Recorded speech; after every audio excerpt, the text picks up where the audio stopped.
Still kind of low? I've got it cranked up all the way. Hold on. You're so right. Okay, we're back. So today is a special update. It's not Oh my just goshness. because of a new god. Did you know or that because kiwi and of strawberry share all over these 30 fun things similar that Dandy taste listed, patterns? but this That's is why a they pair very so well with one uniquely another. Okay, I cranked up it all the way, so let me a know. complete philosophical Like, Sarah thanks for the change, 42, baby. and a massive number of individual changes. So what we are doing today in 9.4, the Jade Emperor update, is a nerf patch, as we're calling it. So we have over 20, or like my final count, excuse me if this is not exactly correct, but 29 total individual gods being nerfed. It's still quiet? Every single one. 29, 37 different items individually nerfed. That is including their glyphs, though. So like Barraccudda, both glyphs, that's 3 items. Also 8 relics, so that's 2 relics, all 4 upgrades, and 2 reworks in this update. We've been seeing a lot of community feedback about the overall damage in the game and the pacing in the game. We want to take that seriously. We want to take steps to address it. Today is the big first step towards that. We started with looking at what are the most powerful, most highly prioritized gods in every class and every role, as well as every item. And we went through that one at a time, taking all of the top picks, all of the top items across every role, every class. I cranked it up. And nerfing generally their base damage of one or 2 of their abilities, or the item power. Right. There are some exceptions, of course. You can go and read this on the patch notes. There's a nice, lengthy explanation of dev notes from me, as well as our scientific method, our process for how we worked through this patch.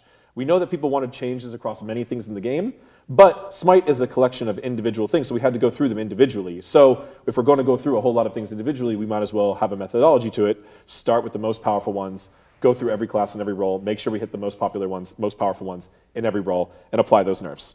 Let me see if I have anything else in my notes here. I apologize, because there's a lot to keep track of in this patch. I cannot memorize all of it. It's incredible how much there is. So generally, our methodology was to evaluate the highest pick ban. So we're looking for the most participation from a god or an item. Then we kind of contrasted that with its win rate and its damage output or power value to kind of determine the magnitude of the nerf. We did nerf item power and god damage whenever possible, but there were some exceptions. Sometimes we nerf some self-buffs that might contribute to power, or some passives that do bonus damage, etc.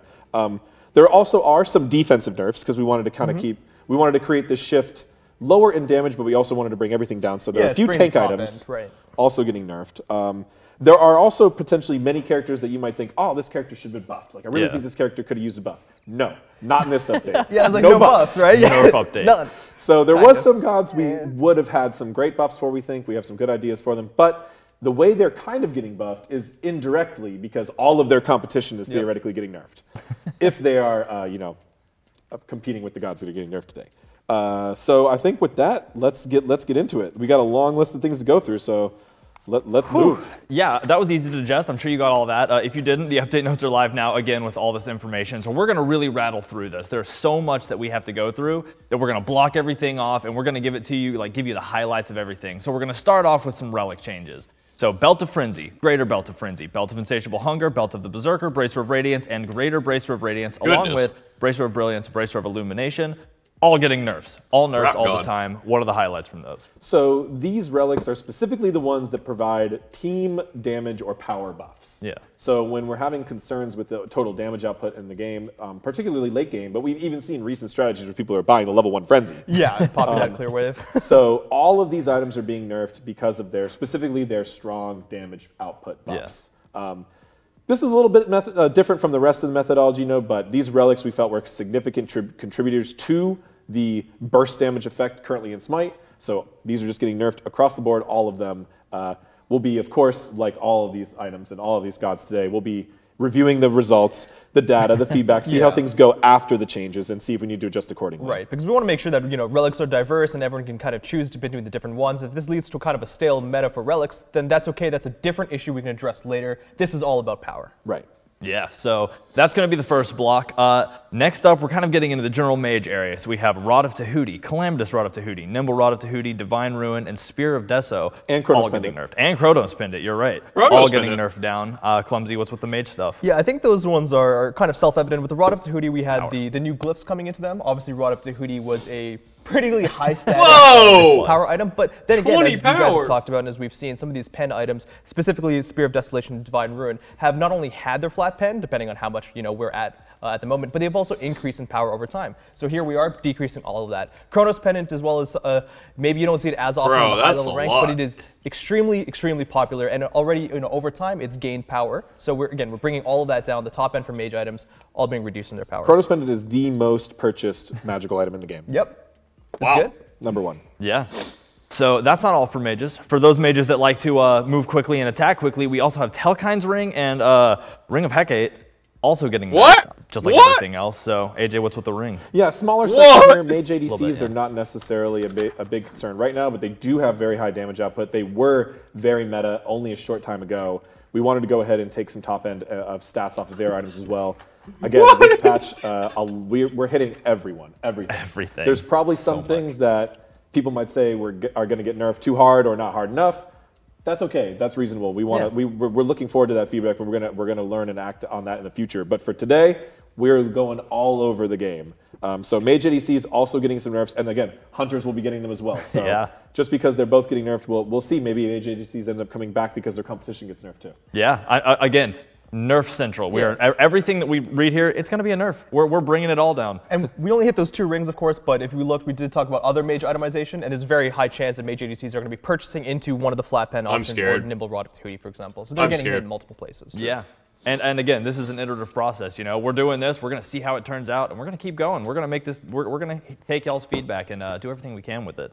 So next up, we have kind of a warrior block. We have Caduceus Shield, Breastplate of Valor, Breastplate of Determination, as well as Breastplate of Vigilance, Ancile, Mystical Mail, Bulwark of Hope, and Hide of the Nemean Lion. Ancile? So, bunch of warrior items getting touched as well. And if you want to bought Ancile? Yeah, so we kind of have 2 or 3 things going on here. We have a couple of these warrior items that are a little bit of the hybrid ones that provide different stats and a little bit of power. Maybe more power than you'd expect. So again, going alongside with the patch, we're bringing that power a little bit lower. Now then there's the breastplates. Breastplates are going to be losing some of the physical protections because they don't really have much power going on there, but they gained a lot of value with the glyphs. Breastplate is one of the most popular glyphs, obviously the 2 ones, Determination and Vigilance. So we think bringing down how strong they are based on their physical protections is going to make them slightly less valuable, right? We might see a little bit less of them, but we're still happy with Breastplate as a whole. Right. Let's go! It's going to be getting a change through its passive, which is effectively still damage across the board. Let's go! Damage adds up. Yep, it absolutely adds up. And you've seen us nerf Mystical Mail and adjust it before. We're going to be keeping an eye on that one to make sure it's still okay. Bulwark of Hope and other items like that, similar to Breastplate, as we talked about earlier, power needs to come down, but we need to make sure that the top end of protections is also coming down a little bit. It's really bringing the the top end for everyone down, because if we just did power everywhere and we didn't touch protections, we're going to probably lead ourselves into a tank. We are nerfing power more than protections. Yes, we are, absolutely. Yeah. But we're very well aware that we need to make sure that we don't just run around with these protection items just being the meta, right? Everyone's just picking up protection items no matter And this what. hide change is real spicy. And the hide change is the last one, which is something that you might not have seen coming, but from the higher level play, we have a lot of these people saying that block stacks are extremely potent, and yes, they are. The new hide change, you may not have gotten a chance to play around with it that much, but getting 3 full block stacks, I guess we have to call them partial versus full or some sort of terminology. Soft block stacks. We now have a new way of changing how much you're getting the efficacy of a block stack, right? Previously, you'd be reducing a full amount of a basic attack. Now you're getting a partial reduction. Yeah, so entirely new tech that we could apply elsewhere too. Yeah. There you go. So if you guys like it, if this is useful, maybe we need to buff hide in case this was too heavy a nerf, because previously it was binary. You got a full block stack, you had nothing. Now you're somewhere in the middle, and we can apply this more often. Yeah. Yeah, it's incredible how changing things like this can give us new tech, and we're like, wow, there's a whole other opportunity for us to change other items in the future. So really exciting stuff. Next up, we're getting into those scary jungle assassins, keeping them from being as one-hit potential as sometimes they can feel. And we're doing that by touching the Crusher, Hydra's Lament, Jotun's Wrath, Jotun's Ferocity, Jotun's Vigor, and Serrated Edge. So Crusher is kind of a flex item. Obviously, we're seeing it a lot on Hunters as well right now, but we had to put it somewhere in the list of things. That attack speed nerf is going to be actually targeting Hunters a good bit as well, but it's going to affect junglers for sure. Hydra's Lament has recently got a big change earlier this season, so it's a lot more popular now, bringing that total bonus damage down. Jotun's Wrath, similar thoughts as other glyphs. It got new glyphs, and so therefore it got some new power, bringing it down. And a Serrated Edge is just like kind of the like catch-all jungler item right now. power, pen, a lot of things going for it. Movement speed, so we're bringing in just the base power down across the base and the passive. So when that all stacks up, you get, that's like 8 total power? No, more than that. 2, 4, 6, 11 total power even off that item. So pretty significant nerf there. A little less total jungler items. Yeah. We did see in a lot of our data and feedback that junglers from Season 8 to 9 had smaller damage spikes than other classes. And also were often described as being a little bit behind in the total map farm.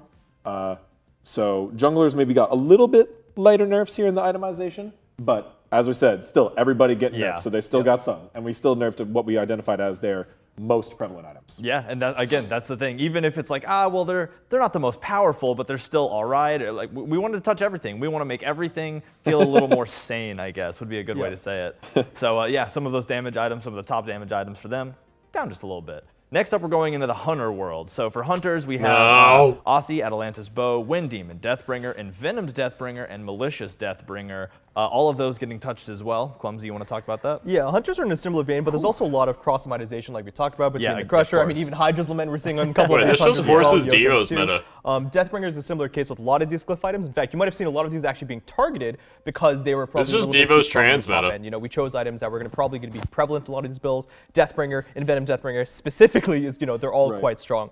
So keep an eye, there might be further nerfs there too. But we also wanted to make sure that we keep an eye on how the Hunters builds are playing out right now. In fact, you might even see that they're not extremely high power focused. There are a lot of utility stats. There's a lot of lifesteal, there's a lot of attack speed, so we wanted to focus some of those. Aussie and Atlanta's and Wind Demon, those are 3 extremely popular item builds right now for Hunters. So those ones definitely needed to go down in their stats. But if you actually look at them individually, they don't have that much power themselves. It's the different efficiencies that they provide to the Hunter. So that's why we address them in different ways. So Wind Demon, you know, as a passive duration, you can say that's power coming off it in a different way. Aussie and Atlanta's Bow with the lifesteal and the attack speed, it's powerful for Hunter in a different mechanism. But Deathbringer, one of the core luxury items, absolutely we can just take the physical power off straight from that. Whew.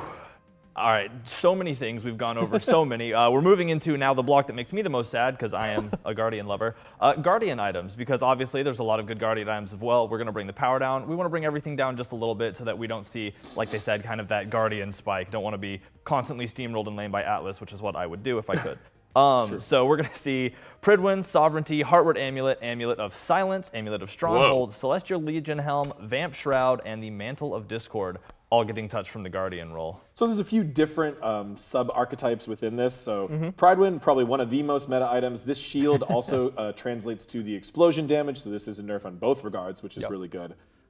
Sovereignty and Heartward just taking small shaves of physical or magical protection, kind of as part of our overall net decrease. And again, they're taking smaller nerfs than most of the other builds of aggressive classes are. Celestial Legion Helm and Vamp Shroud are more specifically solo lane Guardian items, and those do have power that matters. Oh yeah. And those are getting power nerf, both of which should be pretty significant because we're seeing solo lane Guardians be pretty prevalent right now. So the Vamp Shroud specifically is a pretty big nerf to a starter item. 10 power off of a starter item is pretty heavy. Yeah. Good. So hoping to bring a little bit more balance back between Guardians and Warriors in the solo lane, as well as just decrease that Guardian damage. Mantle of Discord is something that's good for everyone, so also a good one to nerf. Of course. That item just brings a lot of powerful effects to it. So I think it's about time it got this. Nice. Anyway. Yeah, and the interesting there, I think that AJ touched upon, is that Vamp Shroud is one of the only starters that we're looking at right now. But I think that's something that's been really important to see, especially in the high level, right? We've had a couple of weeks of SPL play, and we're seeing Guardians kind of dominating. Vamp Shroud, we know, is really, really a heavy hitter for them, and they're getting that right off the bat. Because a lot of these other power changes we wanted to make sure would address, kind of the mid to late game. This one was very, very early game focused, and this might be a problem for like Vamp Shroud for maybe the other laners who want to pick this up for like mid mages, but that's something we can address at a later time. We wanted to make sure not to stifle what's going on in like the higher level scene too. Well, I think a really important thing here to note is that this was a new process for us. Yes, very new. Very. We are 100% open to continuing this in future updates. Oh yeah. So one of the things, like Clumsy mentioned, this is the only starter item. We have been looking at starter items. We are open to nerfing starter items in the next update if we need to, if we feel like that's necessary as well. There's also conquest changes, which we're going to get into a little bit here. But our next update after this, the 9.5 update, is going to be a true conquest update. Yeah. With specific changes, map art changes, and mechanic changes to conquest. So going to handle a lot more things there. So as we're wrapping up on our items, just wanted to get that plug in again. That this is a process. We will keep moving towards it. If everyone loves this and wants more of it, we'll consider doing more of it. If we're gonna see, it's gonna be really hard to predict what this creates, right? We have a lot of a lot of our betting pool predictions internally about what's going to be good and what's not going to be good, and we're going to be very interested to see where we were right and where we weren't, and we'll react accordingly. So we do have one more item, not part of the nerf patch. This is a rework. Yeah. This is a rework for quality of life and functional purposes. We've been wanting to make this item just feel better to use. This is something we had working on in the background. It required some engineering tasks, and as we got it complete, we still wanted to go ahead and ship it, but we did ship it with a nerf, so it is a shift. Yeah. So not necessarily a net buff. It is a net damage decrease.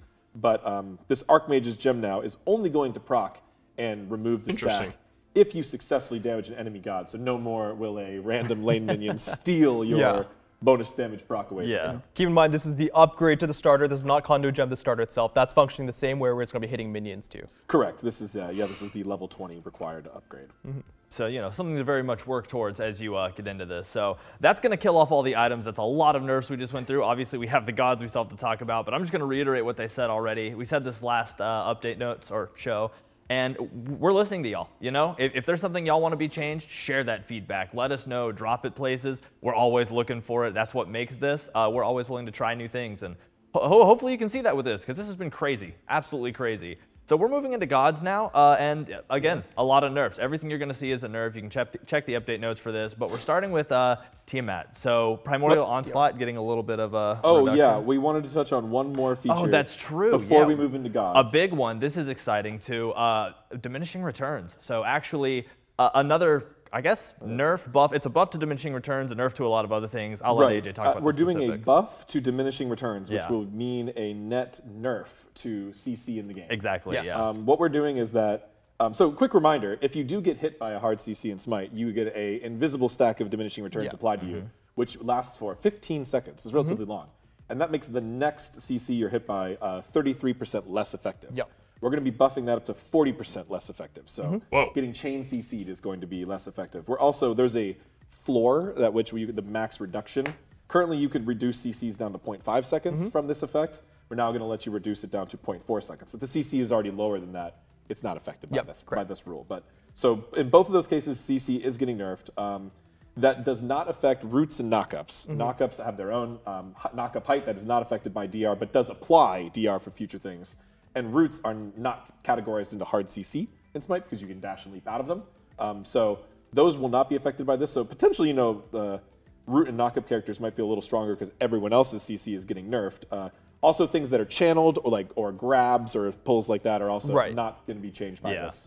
But they do. A lot of those do apply diminishing returns. So big CC nerf, effectively game wide, and just another note that we will be reviewing the feedback from this, and we will be open to making more changes to this rule set in the future. Yeah, and again, all outlined in the update notes, but a super important change because, again, like we're 100% touching everything, Spazzy. that rule touches so many different reactions or interactions and characteristics within the game that we're excited to see how it plays out and excited to see what change this prompts and what reaction it prompts from y'all, the community. So now we can talk about now we can talk about 28 today because I counted Shiva and Bastet from bonus. So yeah, 28 individual god nerfs today. So many pages. We'll try to be we're going to be a little quick just because otherwise we'll be here all day. Yeah, gonna eat dinner. The designers will be able to answer any follow-up questions on social media as well as the community team. I think Lermy's planning on doing a little Q&A stream later today or tomorrow.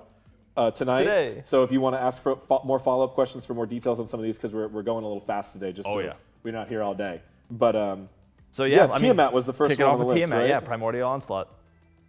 This is her charge-up multi-fire projectile. Yeah. This is kind of her core damaging ability. And this ability can really chunk. Yeah, especially in the late game. The numbers don't look all that crazy when you look at them, but when you can get hit by multiple effects and those stacking with other triggers, like this ability hits hard. Yeah, because you're obviously getting, like, every time she ranks us up, you're getting multiple projectiles that can fire, because in the early ranks it's only 2 projectiles. Later on, you're increasing the number of projectiles. So it's just stacking on itself. Then there's a subsequent damage reduction, and based off this, you're gonna have to trust us that the numbers hopefully will add up to surmountable nerf for Tiamat. The Tiamat's maybe a little bit lower on the meta than a couple of other gods we mentioned, but as we were mentioning, we're trying to top nerf like the top 4, 5, 6 gods in every class, every role. So that's getting the top picks, and then even some of the picks that some of you might still perceive as kind of middle tier or like top of the mid tier, but you know, they're on the list still. It's happening. Yeah.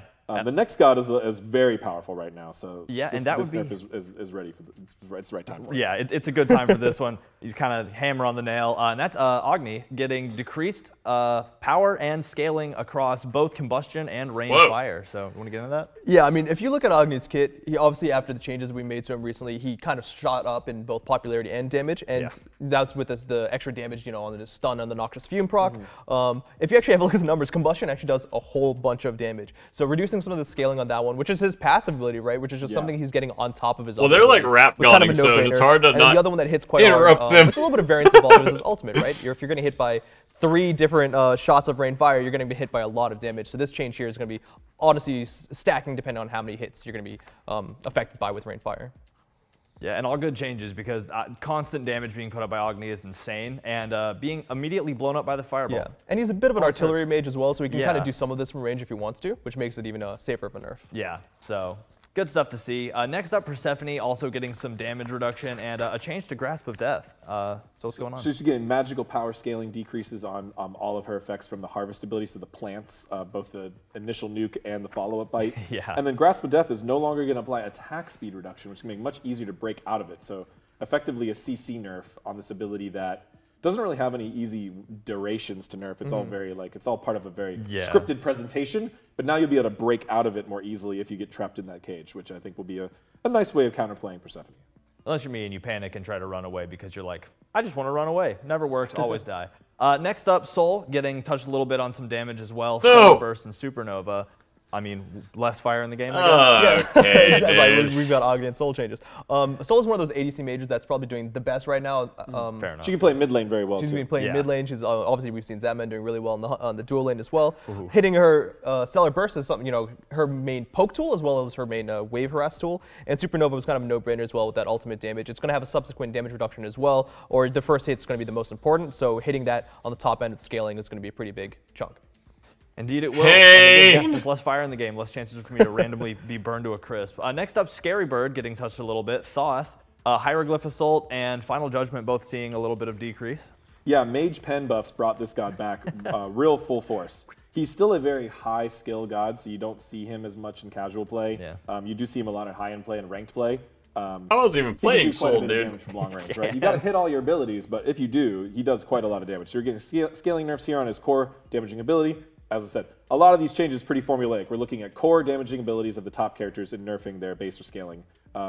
Mages, we targeted scaling a little bit more and then some of them than base because mage end game damage is very high. And we've already seen mages, because of the flat pen nerfs again, fall behind a little bit in the early games. We're already seeing hunters come back to the mid lane a little bit, so you see a little bit more scaling nerfs on mages than some other classes. But Thoth, all in all, this guy nukes, this guy shreds, so he's getting nerfed. Yeah, he can also see the future because that scream he does with his ult is usually the scream I do after he's killed me with his ult. So Zeus up next, also getting some nerfs. Crazy, bet you didn't guess that. Top god in the meta right now, Zeus, huh? Zeus is a horror, dude. I love him though, honestly. Going into arena, throwing that ult. Minty. Is that aggro crying? I think. Oh yeah, true. Why do you think he's not here? Because he threatened me. He said he could only present one Zeus nerf in a patch, right? Yeah. This is the second one in a row, I believe. Yeah, he's recovering from It's Zeus heartbreak. He's recovering. But I mean, I think everyone is aware that Zeus needs some nerfs right now, which is crazy because he's not only good in other game modes, but he's finally successful in Conquest. Yeah. We've given him some time to shine, but in the nerfing patch, Zeus is not going to be exempt. So hitting his main two damaging abilities, Chain Lightning and Detonate, we've hit some of these before, but further hits on that. And I think the important one is we're also decreasing the slow on Chain Lightning as well. So a little bit of that CC nerf coming in. Oh my, Buzz Finish at 29, baby, welcome back. It's pretty sizable. You'll feel it for sure. Yeah. We usually don't go that much lower than 20% on a lot of these abilities. All good stuff though. So we're kind of rotating away from the mages now. We're going towards Achilles as well, getting some nerfs. I feel like that doesn't even bear repeating. Gift of the Gods and Shield of Achilles. Spazzy Octopus 6 to 20, baby. Welcome back, he gets a lot of free stats from his passives, either does. protection or power, so both of those coming down. Specifically, we're a little more concerned about power. We hit them both just to make sure one didn't quite take over the other. And then Shield of Achilles, his primary damaging ability, we are decreasing the long range damage. You might be looking at this and you might read it as a scaling change, but it is more significant than that because this actually gives his distant targeter a 5% nerf overall. Boxing Grandpa 6 to 42, so it's actually baby. a pretty significant buff, or nerf, Welcome to the back. long range hit of the shield. If he still hits you close range, though, it will still be the same damage.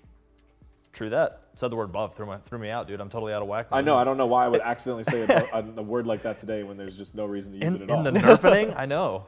Well, I said that some characters are getting buffed in a way that their competition is getting nerfed. Like, I always call every Hide of Nemean Lion nerf a Hunter buff. Sure. Fair enough. I mean, yeah, you're slashing the tires of Hide of Nemean Lion. So next up we have Shock, horrifying giant axe lightning man. Rain Dance and Storm Call, both seeing nerfs, so what are those doing? Yeah, so we hit one Storm God, we thought we'd hit the other. No. Yeah. So this one's actually a little bit different, right? Because one of the things that we wanted to keep in mind of is we wanted to hit power and a lot of these gods that are contributing a lot of power to the game. We hit items too. Another thing we want to look at who's just performing quite well and who's high popularity, and Chalk is absolutely one of those. Maybe you're not seeing him in the ranked as much as, or in the SPL that much, but he is very high up there in the stats. We wanted to make sure we looked at this systematically, right? Statistically, and that was he was part of that discussion. We didn't want to miss him on that case. So Chalk, he didn't, we also had to look at the damage that he provides. We're also hitting warrior itemization, and we noticed that Chalk's strengths aren't really in that. What we did notice is that obviously his ultimate has a lower than normal cooldown, so we brought that in line. I thought that would be pretty fair. Right. And his healing tick is actually pretty insane. So much so that Chalks are building Transcendence, and that is not a troll pick in the solo lane. That is contributing to his damage, but as well as to the crazy amount of scaling that the healing provides. So this was an easy nerf for Chalk there. Yeah, I can definitely see that. I love that sustain in lane. It's one of the reasons that Chalk has definitely been kind of a go-to for me. So it makes sense to see it go, much as I like it. Next up, the Dropkick King Gilgamesh, also seeing some nerfs. Sunforged Scimitar, Winds of Shamash. This makes sense. I've seen a lot of recent games at least kicking me into or through walls and stuff. So I mean, what are these gonna imply? Yeah, this god is still very powerful. We've seen him flex well into the jungle as well.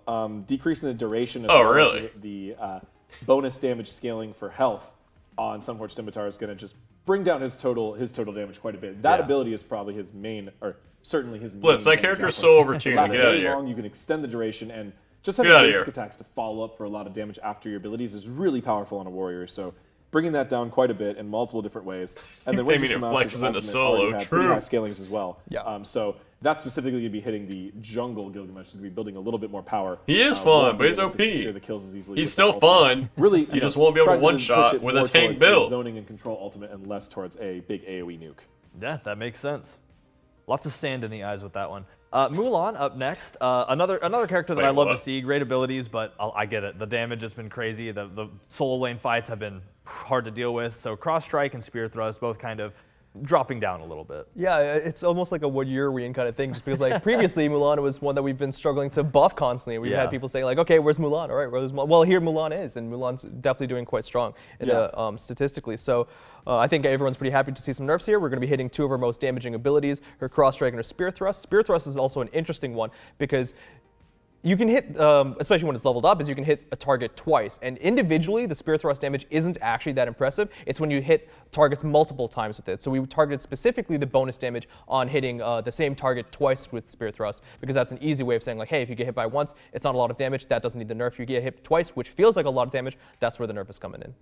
Yeah, and a good place to see it. So up next, Shiva, done a whole lot of good since they hit the battleground. I mean, crazy amount of new plays. It's been fun watching all the highlights that have to do with this new god. But I mean, just like everybody else, a nerf is needed because a lot of power out of this one. So looks like Pillar of Dawn having a bit of a change to the way it handles CC. Yeah, Clumsy, you want to take this one? Yeah, sure. So we've hit a lot of we've heard a lot of discussion of how strong Shiva is, and we've hit him a lot in different places. We hit him as well in the bonus patch, which already went live. He's a warrior that's quite strong. He's a little bit resistant to nerfs. I think that's a little bit obviously Haven't seen much pro play for him, though. And yeah, and it's also pretty unique because he's probably performing, and there's no probably about it, he is performing way better in casual game modes than he is in the high-level ranks and in pro play. I think we saw him debut in the SPL finally after being allowed in, and he showed up twice in the jungle, performing well, I believe, in one of the games as well as in the support lane. Not quite in the warrior lane, which is previously why we've been hitting a lot of his scaling. We did have the bonus balance nerf that went in, and one thing that you guys wanted to see a lot was some way of, locking him down a little bit more. So we introduced a new rule here for Shiva, which is that his Pillar of Dawn, which has previously been CC immune, is still CC immune except for stuns. You can now counterplay him and break him out of the ability by using a stun on him. It's something that we don't do often, but it's kind of felt thematic, because it would feel weird if he was still knock-upable, if he could still slip and slide on Scotty, but being a stun, that's something very intentional there, whether we felt that was appropriate. We're also obviously open to nerfing him more if necessary. I think that's kind of a given. Right. Yeah, I mean, as we continue to say, we're always up for listening to feedback. So we'll be interested to see how people work this new change into how they play this god, and see how it pans out in the battleground. Next up, Bologna, as featured directly before us on the table, getting nerfed to Shield Bash and Bludgeon. So again, just bringing some stats down, AJ. Yeah, Bologna's come back big Whoa. time, which is cool. Whoa, let's go. Really well right now.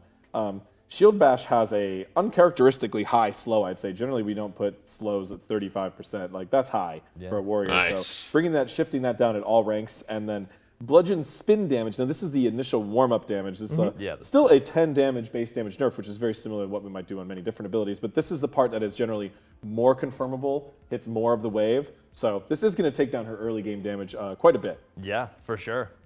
So that's kind of the warrior section. Now we're kind of rotating into assassin. So again, the scary jungle jumpers that are leaping out and murdering me at level 2.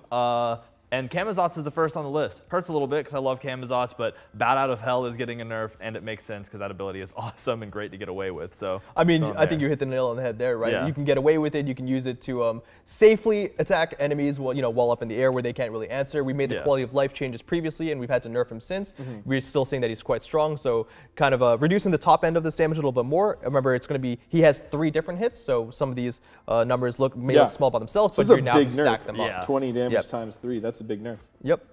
And we noticed obviously that the level 1, the rank 1 damage isn't even that high. 100 damage multiplied by that 3, that's still not that high for an assassin over time. So we lean more towards the mid and late game. Right. Yeah.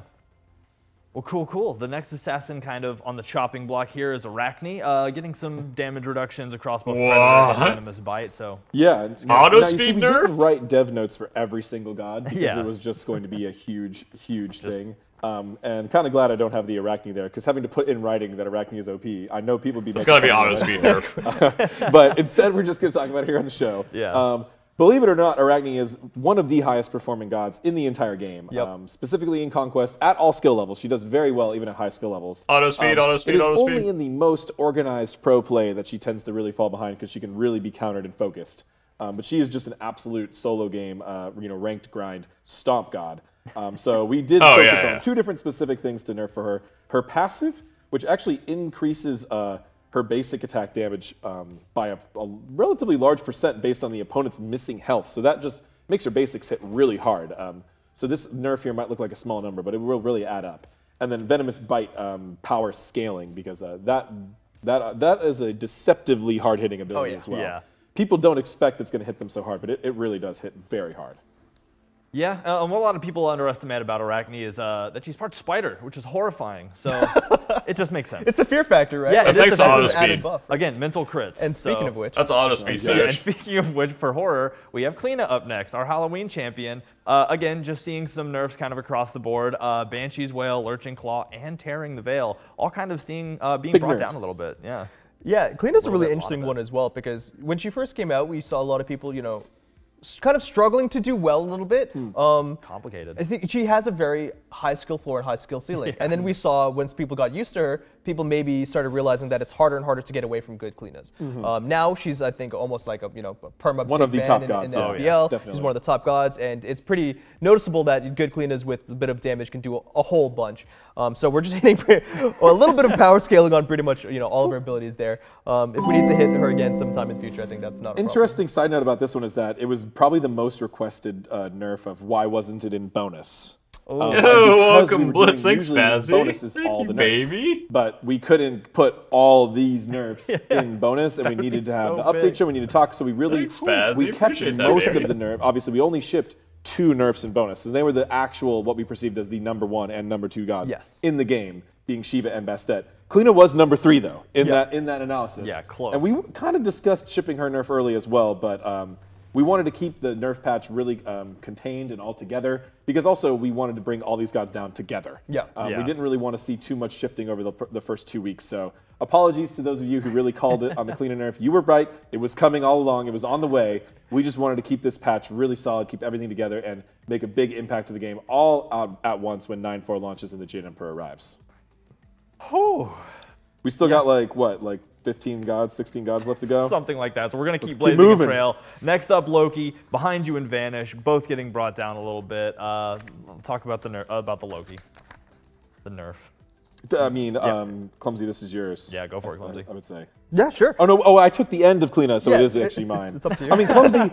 either way. You know, I know, Danny knows. Loki is all a know. burst god, Yeah, right? That is what he absolutely. does. We slowed him down a little bit with the rework, but he's still very burst defined. He also has some of his best meta performances in the last few months since his rework, Yep. which I guess has been Which like is over a pretty year cool. now or whatever. Yeah. Time is a flat circle, but he's still doing really well.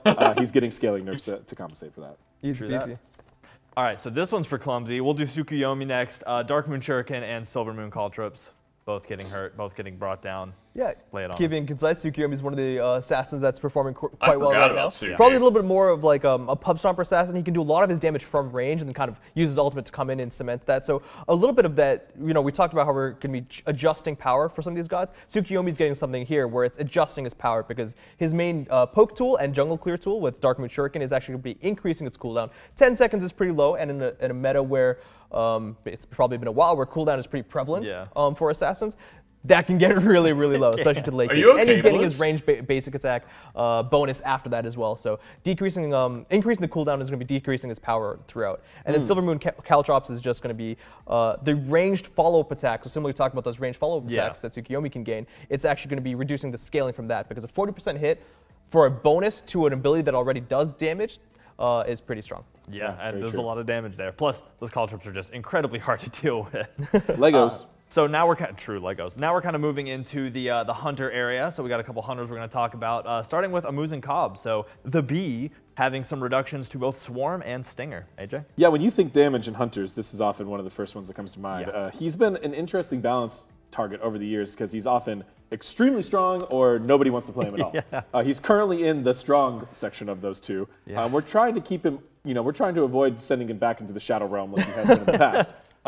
But we are going to be seeing damage nerf on the Swarm, his key lane clear and key poke ability, as well as the Stinger, which again, kind of like the Zeus change, recently got some new utility, which is great. We're really happy with the way we're introducing some of this new utility to the gods, but it is very important to remove the damage that they were. Gods who are relying only on damage tend to be some of the less fun to play or a little bit less or more difficult to balance.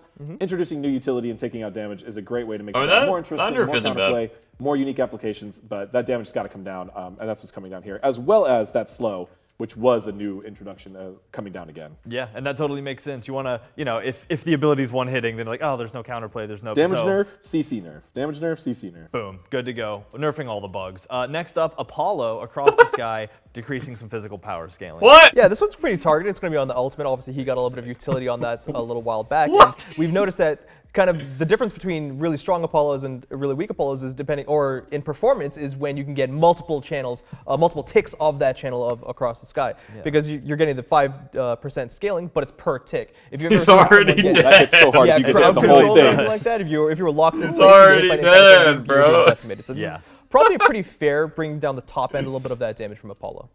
Sounds good. Next up, Puyi, little, what is it, Golden Crow, little brought down, little nerf. AJ? Yeah, this is a smaller nerf. Ho-Yi, we saw a bit of his showing up in the meta. He's slowed down a little bit, but he's always lurking there because he's very good at high level and he can do really cool things with his ricochet and jungle clear. So Mark of the Golden Crow actually provides just flat damage increase on the person you've marked, which a lot of people underestimate the power of this effect. So we're only taking you down 1% per rank, but when you apply that to all of his abilities and the duration that the mark lasts on you, that is effectively doing a small base and scaling nerf to his entire kit. Yeah, essentially. Yeah. So good to see that. Next up, Izanami. Been seeing a lot of Izanami, especially with that skin that dropped. I feel like I'm seeing it everywhere, which people love that skin. Thank you, everybody. Yeah, we love it too. Glad y'all do as well. But it also is horrifying because she'll be invisible and then I'll be dead from sickles. So Sickle Storm getting nerfed a little bit. Yeah, Sickle Storm is, it's an extremely high potent ability with that attack speed that's coming in. Even more so if you start building the Silver Branch bills on her. We saw a lot of, Izanami, especially coming in before the T5, actually. She was quite a popular god, and even after the Tier 5.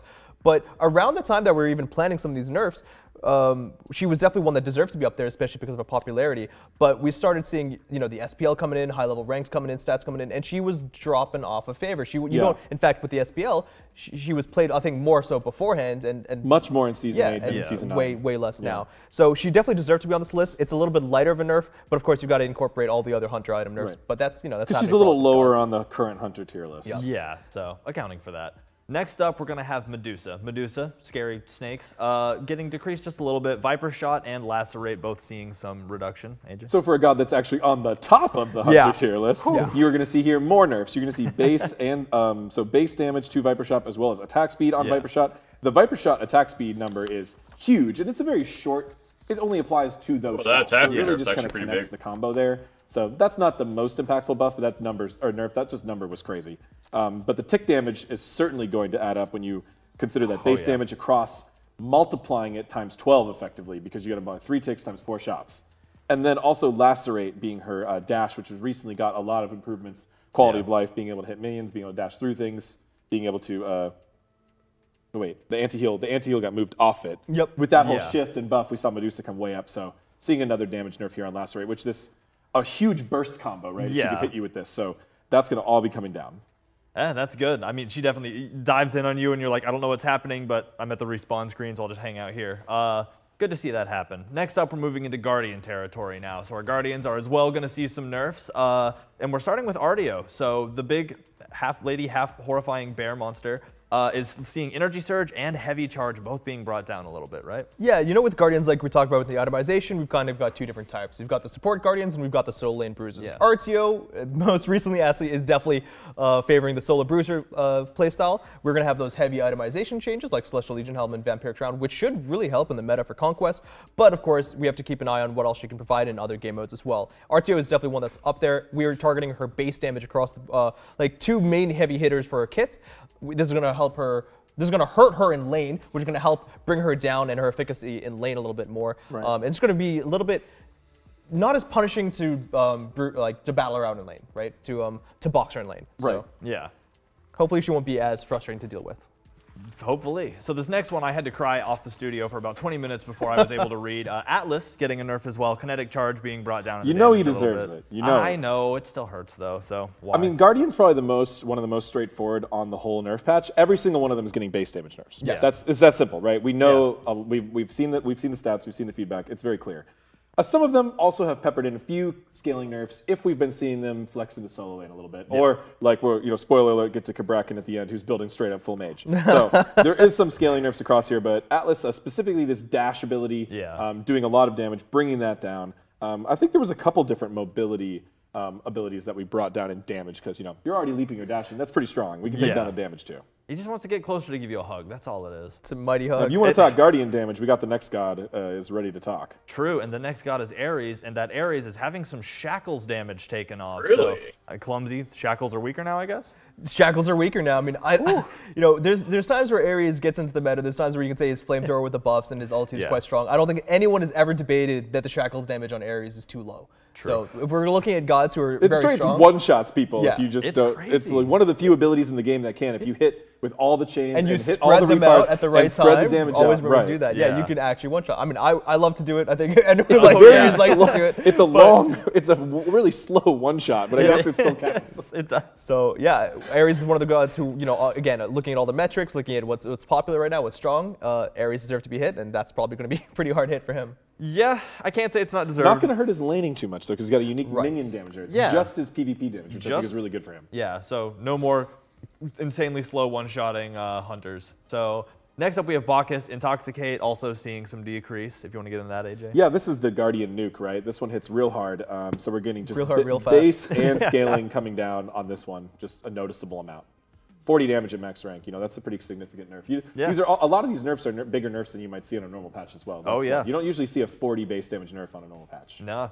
I mean, like we said, we're shooting for the moon on this one. We heard y'all. We want to give y'all what y'all want. We're really getting into it. Next up, this one was teased 4 seconds ago. Kabrakan, Seismic Crush, Tectonic Shift, both seeing some nerfage. I'll be honest. When we were having our meetings, we were talking about different guards that could be hit. Yeah. Kabrakan's one of those who I was like, okay, we were talking about Kabrakan, maybe it's a solo bruiser, and then I wasn't even sure how much he deserved. We looked at the stats, we looked at his SPL performance, and like, yeah, okay, he is swinging on the right list. now. We're seeing him mostly picked as a jungler right now. We're seeing a little bit of maybe solo, a little bit of support, but yeah, I think he absolutely deserves to be on this list. We're hitting him in 2 different spots: the Seismic Crush and the Tectonic Shift. All base damage, base damage and scaling. 70%, 60%, I think is totally fine for a Guardian, even if it's a bruiser one. Right. And he might need more nerfs after watching the SPL. Yeah, he's been really good. Yeah, the damage output recently has been insane, so I'm honestly happy to see it. Last but not least, on the Guardian section, we're going to have Cerberus, Paralyzing Spit, also seeing a little bit of nerfage. Yeah, Cerberus may be a little bit towards the lower end of the tier list of what would be making the cut to get nerfed today, but Paralyzing Spit is one of the single hardest hitting burst abilities on a Guardian. Yeah. Hitting with all 4 hits. A lot of people think of 3, but they forget about the little snake. That's the 4th hit. That last 28 damage. So it's very hard. So we are nerfing that, and we already went ahead and did the math for you. Goodness. It's actually 28 damage flat if you get hit by all 4 hits. Yeah. And there you go. We even do math on this show. That's huge. Incredible. Sometimes, yeah. Don't hold us to that. We do a lot of math for game design. Probably most time when you hit by all 4, you're dead anyways. Mostly because, you know, talking about it's painful and hard, and I don't have enough fingers. So the final thing that we're going to talk about in the God section is actually, it's a rework. It's just a rework. I'm just going to lay it out there. Erlang Shen having a lot of changes made, kind of continuing this trend of trying to see what we can change on a bit grander of a scale in these updates. And I'm just going to let AJ take it away. Yeah, so I might be referencing my notes here bit by bit, so apologies, because this is much. Normally for a God rework, we write out a very long blog post that explains a lot of our reasoning and our goals. Yeah. You can find that all on the patch notes on the patch notes document. Shout outs to our recent design acquire, Hi-Res Agro, who worked on this very heavily and worked with me quite a bit on it and worked with me on this messaging, so great job. Feel free to contact him for your feedback and, praise or complaints. Praise. Only Erlang complaints. Shen, has had an interesting history in Smite. He Very was much considered a little underwhelming by the general player base. He eventually found his pro footing in a variety of different roles, in a variety of different metas, where he was just the best god in his category, depending on the time and place. Yeah. And that was pretty much never in the solo lane. And one of the things we also learned from the circuit changes is just the way the community perceives flex gods. We like flex gods. We want to continue to encourage flex gods. But specifically, why do we want to rework Erlang Shen? Yeah. And that is because he has pretty much shown over the last 2+ years of SPL data that he is one of the top junglers. And he tends to push out a lot of other junglers out of the meta. He was the number 3 most banned god in the Season 9 kickoff tournament, number 5 most banned god in SWC Season 8. He also had extremely high priority pick and bans in the beginning of just a few weeks of the actual Season 9 SPL splits. So he's clearly up there for priority and pro plate. However, his popularity in normal conquest is towards the bottom of the pack, number 77 out of 119. Yeah, wow. So he's really, really popular in the pro meta, but players still aren't picking him up. That's usually a good sign for a character for a rework. Yeah. He also way overperforms in his flex role. So generally, we love flex. We like flex. Disagree, Remon. Disagree. That we do like flex. But Erlang Shen was Disagree. over 4% win rate increase in jungle over solo or support, which is a huge difference. That's a really big buff. Trying to get those back. Really, the main goal of the rework today is to bring down his jungle a little bit, bring up his solo a little bit. We don't want to kill his jungle. No, we just want to bring it down and shift it over. So. How are we going to do that? We want to incentivize players to max the spot weakness ability. This ability makes him really good solo laner because you're boxing. Yeah. You're hitting a lot of basic attacks. We also are going to make the 72 transformations less of priority. He's going to be seeing a significant removal, the loss of his CC knockup on the turtle form. That is being removed. Another CC change. A lot of players asking for CC changes, CC removal. Of course. We know that it is a huge nerf to a god, so with Erlang Shen removing a CC and adding a significant other new things to shift him around, it'll be a good experiment, it'll be a good data point. Let's see, there's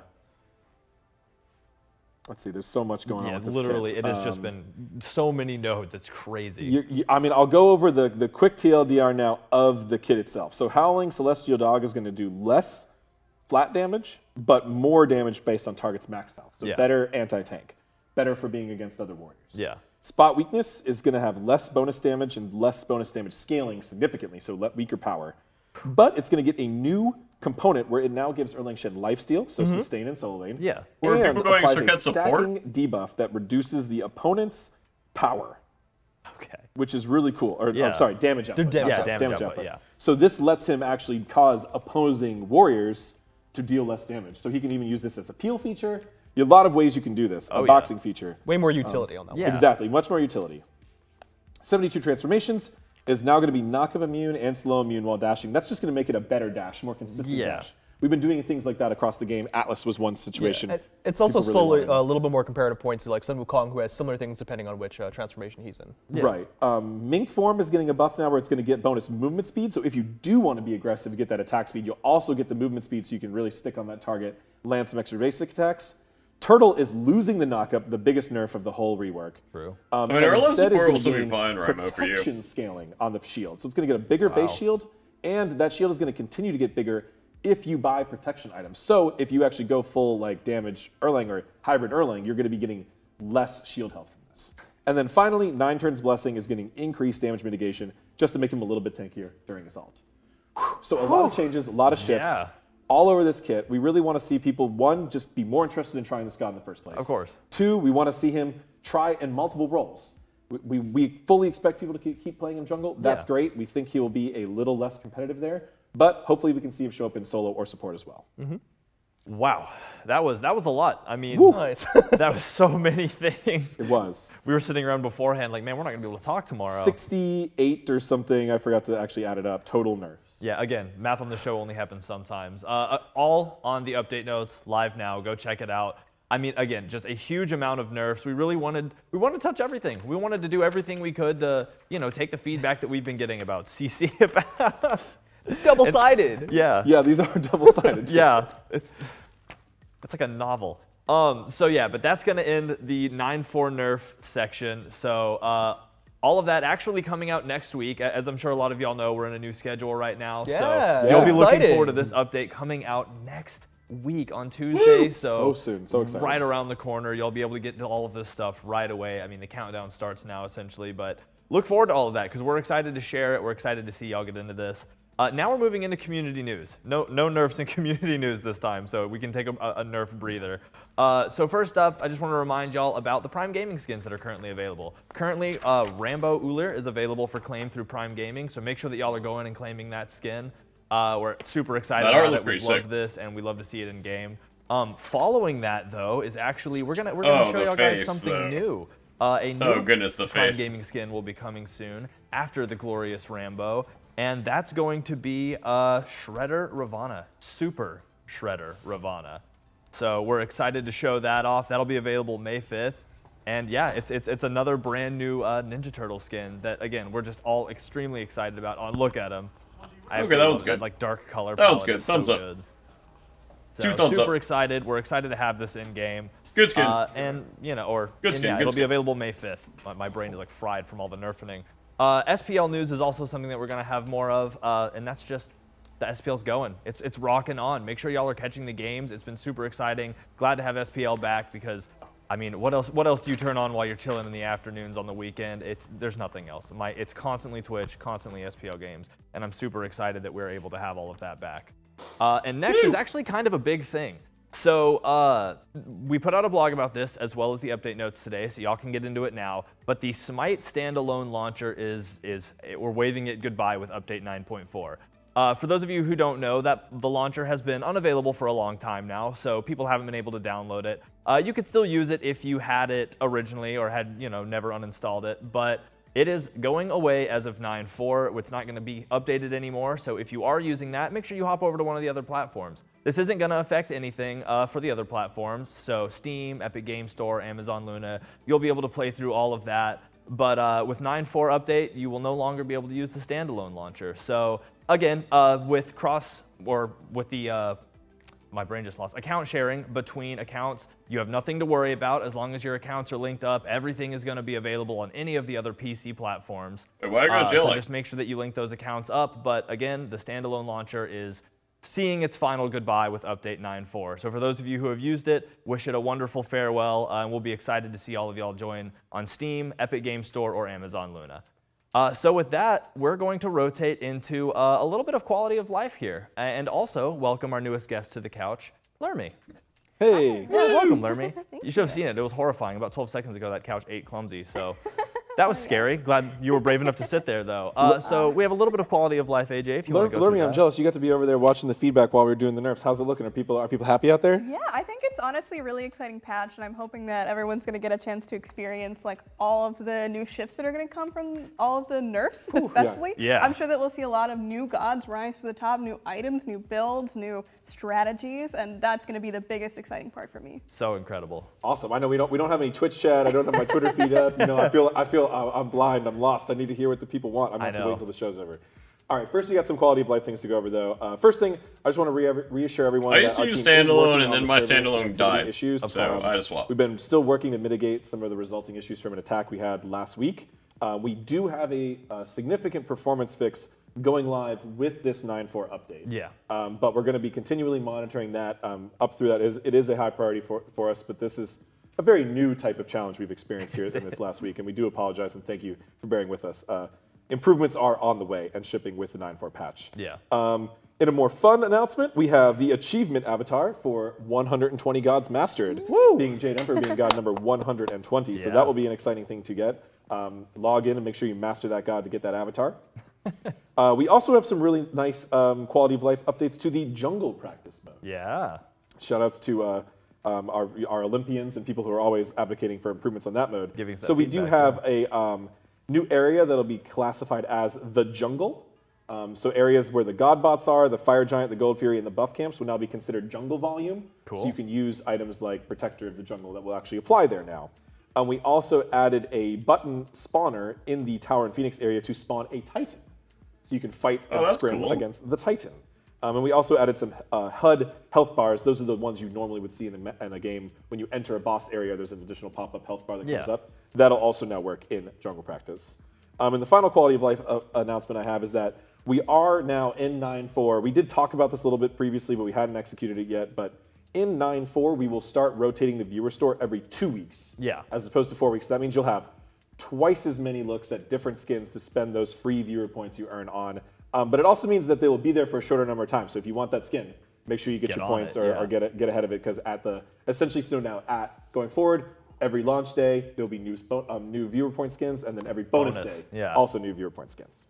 We also have a lot of bug fixes. I'm not going to go through them all right now, but please check the patch notes, check those out. Kitten of Doom helped me write these up, and she's just been working so hard verifying all those from QA team and getting them through the system. So please check them out. We have quick shout out to our Olympians for helping us fix a large amount of localization issues in the Spanish language client of Smite, as well as some custom games, God Builder fixes, UI fixes, and gods and items. So definitely check those out. So many things. Yeah, that document is living and breathing. I look at it and then I'll take a sip of water and look back, and there's 15 new things and comments and questions. So super great, a lot of info there. Love to see all of that. And that kind of goes to our quality of life. I'm excited now to hop into something that y'all were aware of a while ago, and we're finally getting into the game in 9.4, and that is the Streamer Showdown. If y'all recall, Season 9 began with a little competition that we hosted with Nexus called the Season 9 Streamer Showdown, where we gave streamers the opportunity to earn in-game cosmetic items for being amazing content creators, for rallying their communities. And this is the update in which you're going to see those things come into the game. So I'm going to go through the different winners here, and we'll kind of show off a little bit. So third place winner was Incon. So congratulations to Incon. He'll be getting an announcer pack in-game for coming in third place. A huge triumph, because there were a lot of talented people there. Second place, you're going to see Weekend with a global emote coming into the game. So that's as well very exciting. Going to have the emote, or the global emote, live in game with 9.4. And of course, we have our first place winner, Rexy, who did an amazing job, really rallied their community. It was incredible to watch. And Rexy is going to have several things in game. You're going to have an announcer pack, a ward, and an emote bundle, all available for Rexy. An incredible amount of effort came from these creators. Absolutely excited to see all of the hard work they did. And all of these will be playable for free with Update 9.4. Each of them has their own unique mission tied to it. So when you get in game, you'll see, hey, I got a couple new missions, and I'm going to get some really, really awesome community-centric swag that I get to show off and support my community with starting in 9.4. So again, huge shout out to Incon, Weekend, and Rexy for all of their amazing work. and how hard they pushed themselves and rallied their communities for this competition. Super excited to see all of their content live in 9.4. So make sure you get them. Super excited. Again, I love shouting out our community because we love our community immensely.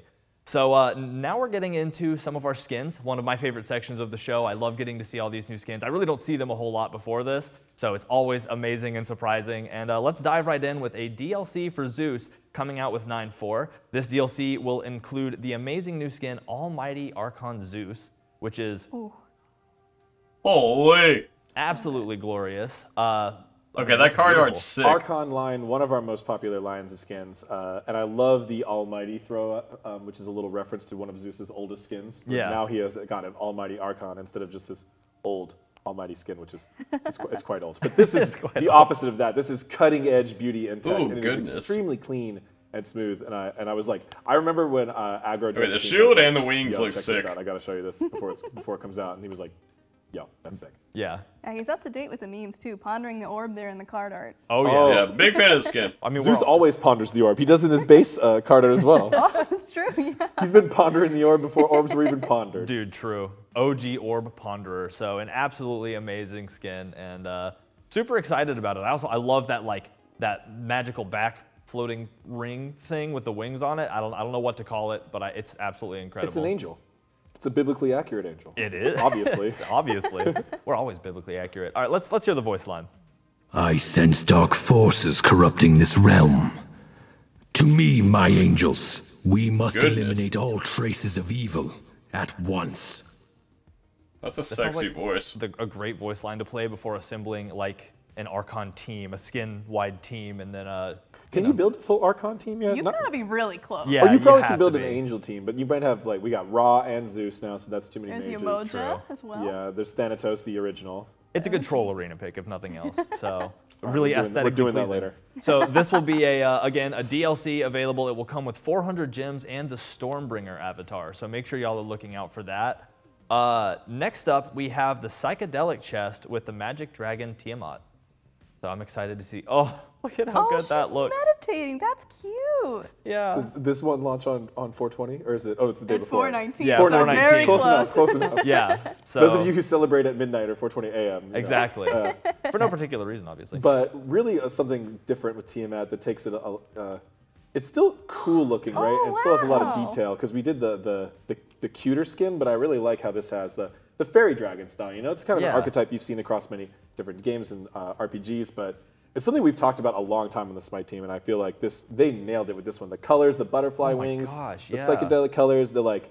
She has a cool, sleek look to her. You know, she doesn't really look like cute or silly, but she just looks cool. Yeah, like pure elegance and like the silly. changing colors, the like RGB Yeah. fins are incredible. RGB fins. Yeah. Oh, she's a gamer. She's a gamer Pro dragon. gamer. So one thing that I have to shout out, or a couple things to shout out, because I'm trying to talk to our artists who do all this hard work and stuff. And this has a really cool VXG from what I hear that causes even more incredible glowing. So make sure y'all check that out in game.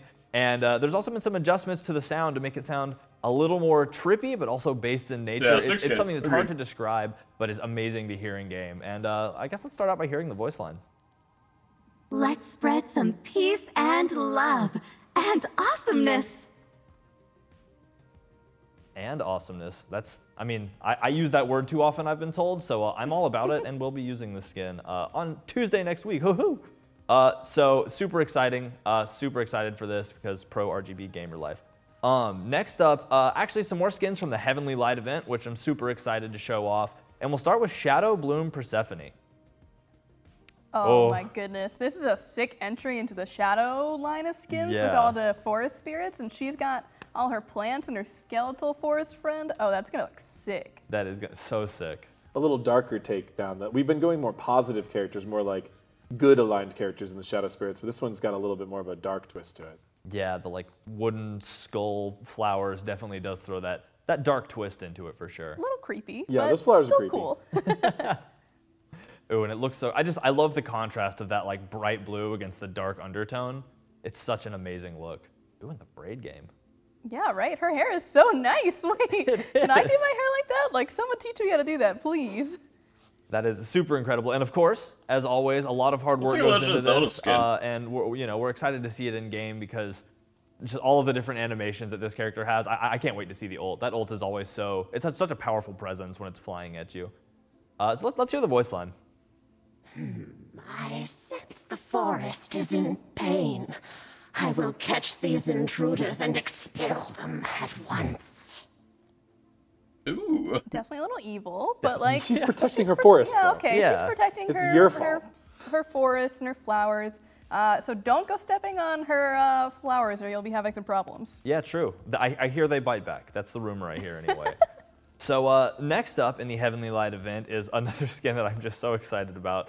Crocfather Sobek. Oh my goodness, this one is just, I mean, Oh, do I even have to say no, anything? dude. Look at how he's just got all the swag. Yeah. We've got to have a meme skin every now and then, and this one has been more of an internal meme than a community meme. But just getting Sobek just dressed up and making him a crime boss to go along with Densborough and Kuzenbo just felt really fitting for him. And here he is with his very nice fashion. He's got some jewelry going on, his sunglasses, his hat. You know, he's chilling. Yeah, that's a Croc living his best life, 100%. I don't know how else to say it. And look at it, he's got his friends along with him. They Those look- are We his need a henchmen? steal his look post for Oh my God, Spike yes. Game. Where can I buy that outfit, True. Andy? I need to know. Yeah, if anybody wants to throw that at us, or we'll get it out as Just well. someone needs to track down Anatoly for where we get that outfit. Yeah.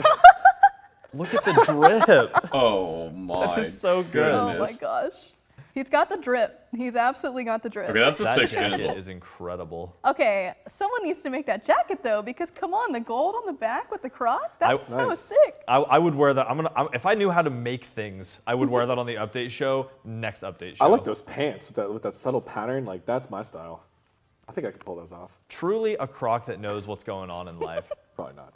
Probably not. Oh. All right, let's hear the Croc's voice line. Everyone wants to be a part of my gang. You think you got what it takes? Hey, I'm walking here.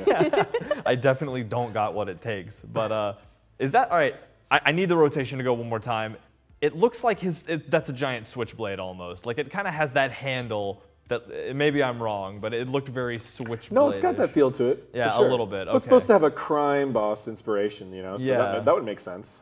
So also, I wonder how hard it is to get a pair of pants tailored with a Croc tail hole. It doesn't Anyway, look like he tailored it at all. yeah, true. He just made it work. They all got to be custom tailored, which he would do anyway because he's that swag. Exactly. So again, this skin is about the money, and our design team definitely put that influence in. So you'll see that if you play this in game.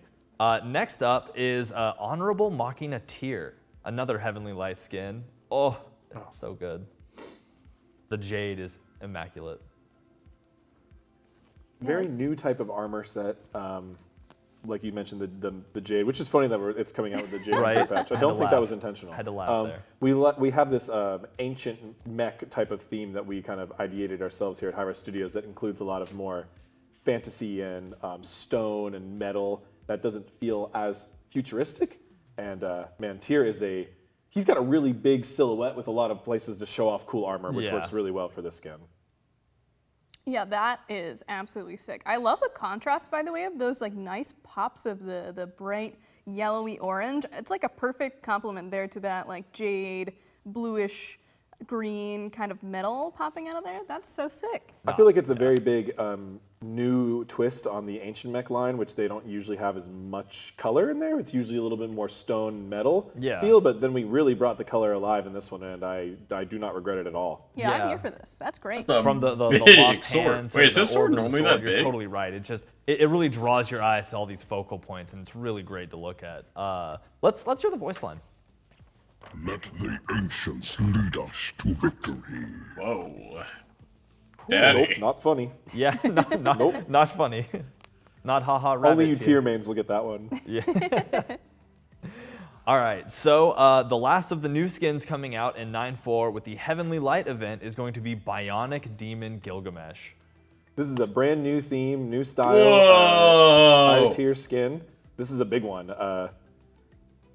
He's got very new. He's got some new anime sets, some new. Where are things the cool added on, ADC but skins? Really, what this is kind of a mech demon hybrid Yeah. theme, which is incredible. The two most popular themes in Smite. Put them Bro. How did we not think of this sooner? I mean, he's just got chainsaws on chainsaws on chainsaws. And can I Okay, say, dude. for playing this skin in playtest, Give Hunters one of his these auto attack skins. sound is perhaps the most satisfying sound I have heard in game. It's got the like revving. Give of the me chainsaw, demon like, skins. so good, man. Nice. And he looks great. I'm sure, and he I want a feels demon great to play, skin. confirmed More by demon learning. skins. You know that's a high review right there. Yeah, from her. that is high remarks, and I can definitely follow up with what you said about those sounds, because the sound team, they told me, they're like, listen, we cannot stress enough how excited we were to really work in those chainsaw sounds to make it as appealing and kind of rough too. They wanted that gritty chainsaw like demon mech noises, and they really did that and really worked hard for it. So he's got an entirely new dropkick ability animation. And an entirely new intro for God Lobby and entering into the game. That's exactly right. That is dope. I love when we do that. You might see those extra appendages come in for the dropkick. Might propel him forward to kick you even harder in the face. Oh, So well, he's got him. He's got to use them. exactly right. They're not there for nothing. Let's go ahead and hear the voice line. Sometimes you just can't choose if you want to impale your foes or blast them away with missiles. I can do both. That's a man confident in his ability to rip you asunder. Yeah. In various certainly ways. will. He's Gilgamesh. He knows he can do it all. True. It's well A practiced. few more nerfs there, buddy, and we'll see if you're still that confident. Yeah, true. We'll see if you still have that much life in your, I don't know, voice lines. So that's going to be it for 9.4 regular update. Now, because we're in this new schedule, the way it's working with bonus updates is brand new, we're actually going to move ahead and show off the 9.4 bonus skins. So these are going to be live a little bit later, May 3rd, obviously not next week with the original update. But we wanted to go ahead and show them off to y'all, you know? We have a lot of cool stuff, and I mean, I missed my chance to show off Goose Yorm here on the show, and I'm not going to happen again, because all of these skins that we make are fantastic. So these are more Heavenly Light event skins that will be coming out with 9.4 bonus, again, May 3rd. And the first of which is going to be Haunted Nightmare Chernabog. Oh, he's sick. Oh. This is like my favorite theme, by the way. Can we just put that Oh. out there? We need to make more of this, because right here, I'm playing Chernabog. Yes. Death Yeah. Knights. Yeah, very Yes. fitting to Chernabog. And I love that we get to show everything here at once. You know, you'll be able to see on the patch notes what's going to come out later, what's going to come out Let's right away. go! Let's go! It better have a good auto attack incredible. sound. It better have a good auto So attack sound. alive, yeah. Better be a good The auto Chernabog attack wasn't, sound. like, Better scary not enough. feel That's weird. just a theme that he does Please. so well with, is kind of Please. any aspect of Why does he have a horror, skull on his regardless of butt, how it's though? approached. He really fits it so well. I like the armor a lot. I like how they were able to keep him feeling You can light watch and lean, every agile, angle. even though- He's even got a though skull on like his fully armored crotch, like a knight, he skull on still those feels wings, like, skull you on know, his he can move, shoulders, skull on his butt. Dip, dive, dodge, like Chernabog loves to do. He's going to be out there looking good on the battlefield. Yeah, he's got the 3 S's that make a cool skin, at least in my mind. He's got the skulls, the spikes, and the souls. Wow. You heard that. The 3 S's of good God design. I like it. You learned it here first. So let's hear the voice line. This battlefield is Oh. missing something. Perhaps all it needs is a little carnage to feel complete. Yes. Missing a little carnage, but it looks like he has it in droves. So super excited for that. The second skin coming in the 9.4 bonus Heavenly Light event release will be the Demon Puncher Mercury skin. Oh, that's a sick skin. Okay, second favorite theme. Very, very close. Very good. very close. I love that we're making this like canon of like this school of demon hunters between like the Circuit and the Bologna. Like that Morgan. It is better just- look good in Morgan game. Yeah. You better not have a teacher. jacked up That's face. so fun. And now it's finally time to introduce the male god into that lineup. He's the True. bad guy. So heavy anime It's inspiration okay. here. but It's with, okay, face. Some demon acquired power-ups attached to his arms, and you can see that even built into his anatomy a little bit, his face. So maybe he's using a bit of the power of the demons against them, right? The defense of the dark arts. You've got to learn. Oh, yeah. You've got to learn your opponent in The order face to is okay. take them down. Yeah, he's punching the demons. So Yeah. clearly, Also, he my knows man's Oh, got he a did Mulan package. skin that I think was kind of Oh, interesting deliver. too, but she was more like a true villain as opposed to one of the Yeah, she the was classmates. The students, corrupted yeah. by Yeah, him, which was yeah. cool. Instead of the puncher of the demons. So So go out there with Mercury, play it against the Mulan skin for full. Don't look, chat. yeah, and Don't look. maximum demon punch. Oh, you look, chat. Another Oh, cool I thing can't about believe you this, looked. and I love this note. Somebody specifically came up and said, They're like, listen, Disappointed this is you, just chat. an example of how our designers are always looking for the chance to sneak a guitar or guitar sounds into Smite. That's and some something that special you're gonna see delivery. With, some of the audio with this particular skin, which is I'm super excited for because I love when they do that. Mercury is just such a fun god. You can kind of do some over the top stuff like that, and it just feels perfect for him because he's already so over the top. So I'm sure that's a great entire presentation when it all comes together. Super excited for it. Let's hear the voice line. Join the hunt? Well, you better not slow me down. Not a personal kid. Yeah, he's the bad boy. I've already beaten you. Yeah. Very edgy. All right, so the final skin coming in the 9.4 bonus update is going to be part of the Old One's chest, and this is Abyssal Slayer Onhur. On Oh who? my gosh. Whoa! Yeah. Mercury, come punch, please. Took the Cthulhu factor and turned it up to 11. Sir. Honor Hello. is just a great god for making crazy, creepy monsters. Like we did the Oni demon. The last one, which was really unique. Yeah. So just finding that, we can do some really cool stuff with this god. So he's a unique silhouette and All body right, type. please look good in game. You got the big ol' eye, Okay, the let's kinda- tentacles, the jowls, the spikes, the jaws, and yeah, he's pretty spooky out there. Yeah, the whole 9 yards. Why does his face look kind of goofy? Just a little bit. Just his face just looks slightly goofy. Yeah, Belong. Yeah. Skin where his whole head. He's got a goofy. I love that one. Pretty close to that, right? That is one Why big does his ol' face eye. look so I feel like since we did Cthulhu, our whole dark eldritch themes have just keep going up in quality because the whole team is just like, oh yeah, we know the assignment now. We're just gonna go far with it. There's something about his face that just straight up just looks I'm excited for the day goofy that we for get to like the point where how the skin is just hardcore an his skin eyeball. is. That's it, just It's one just. eyeball. So yeah, let's hear the voice line. This world has so many potent minds. I will enjoy bending each and every one of them into It's like an even dumber Jar Jar. Got a lot of villains in this pack. Yeah, I was about to say, Demon Puncher Mercury has his work cut out for him. Yeah, he's gonna be busy. Yeah, his lot o punch in. like. So yeah, that is going to be the last skin for the, The 9.4 rest of bonus his update. skin Again, looks so cool. That'll be coming out. That's not But next week's patch. he That's just not looks next so Tuesday. derpy. That'll be in May, I believe, May 3rd. So keep That's an eye out for that. actually You can look at a all good those skin to skins play on 'cause you don't have to look at the 9.4, face. Except for update when you notes. jump. There's no more bonus blogs. It'll be on update. Hey, notes, you so can check out guys. all of that there. And just super cool stuff. A lot of really cool stuff. So now, of course, is the time for us to get to the big thing. I laugh the too much. exciting My new brain's thing, lightheaded. Our new god, Hugh Huang. Check out this. Oh, there's more. Goodness gracious. For eons, I have governed heaven and earth. Man or god, each is heard. Their anger, their pain, and in their time of need, I rise. So when the day comes that they ascend to the heavens, the rewards that await are not of silver or gold, but jade.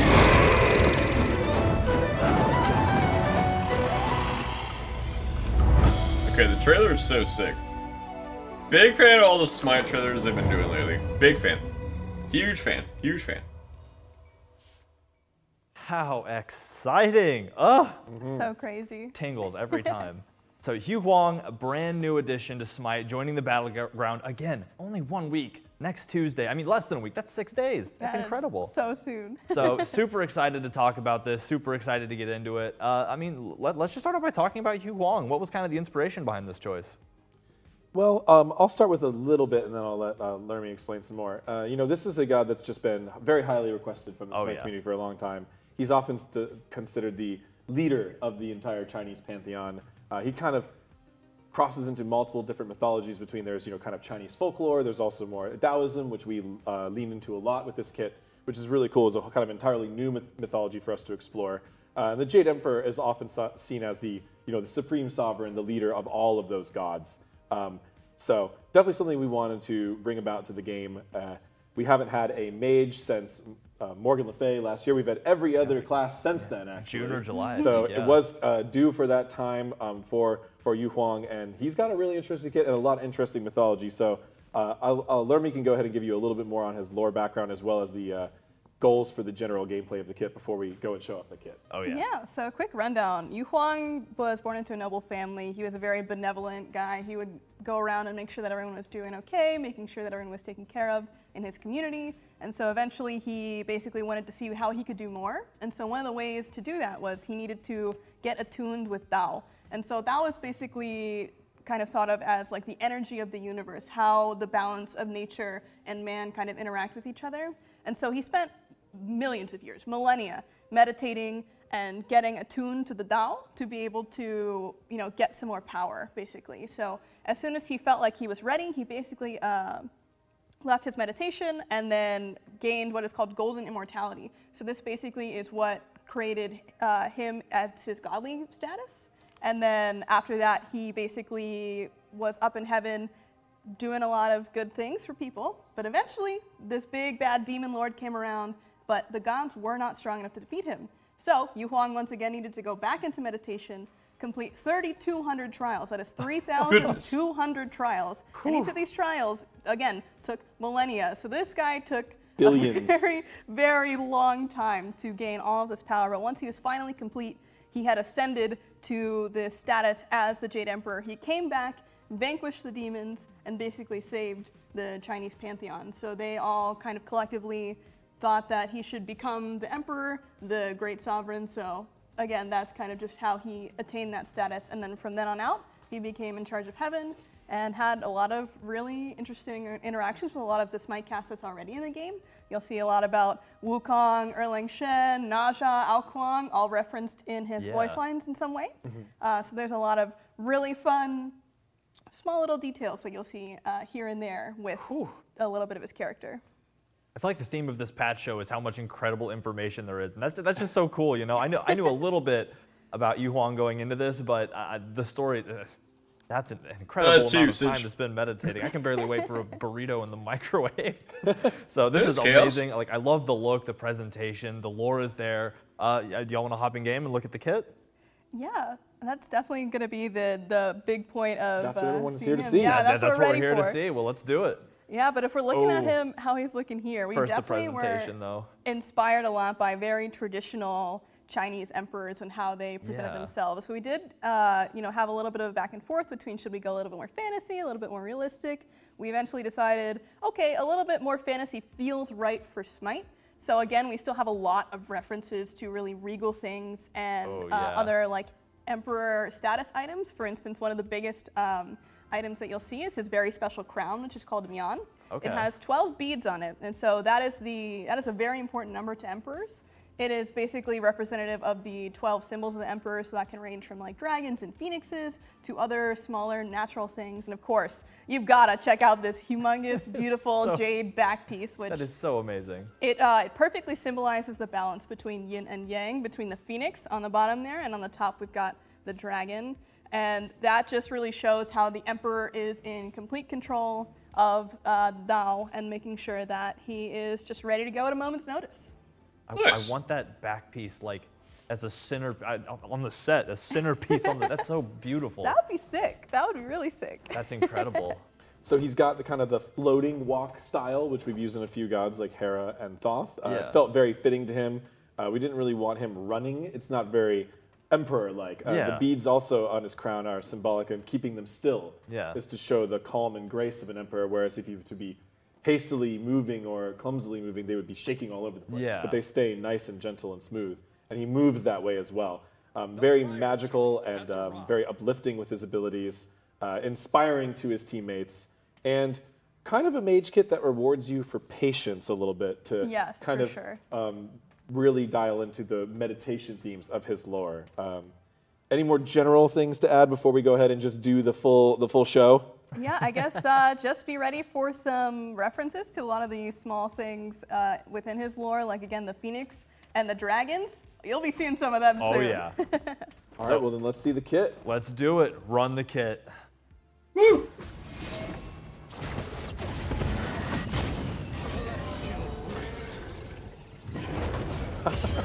That is so awesome. Oh yeah.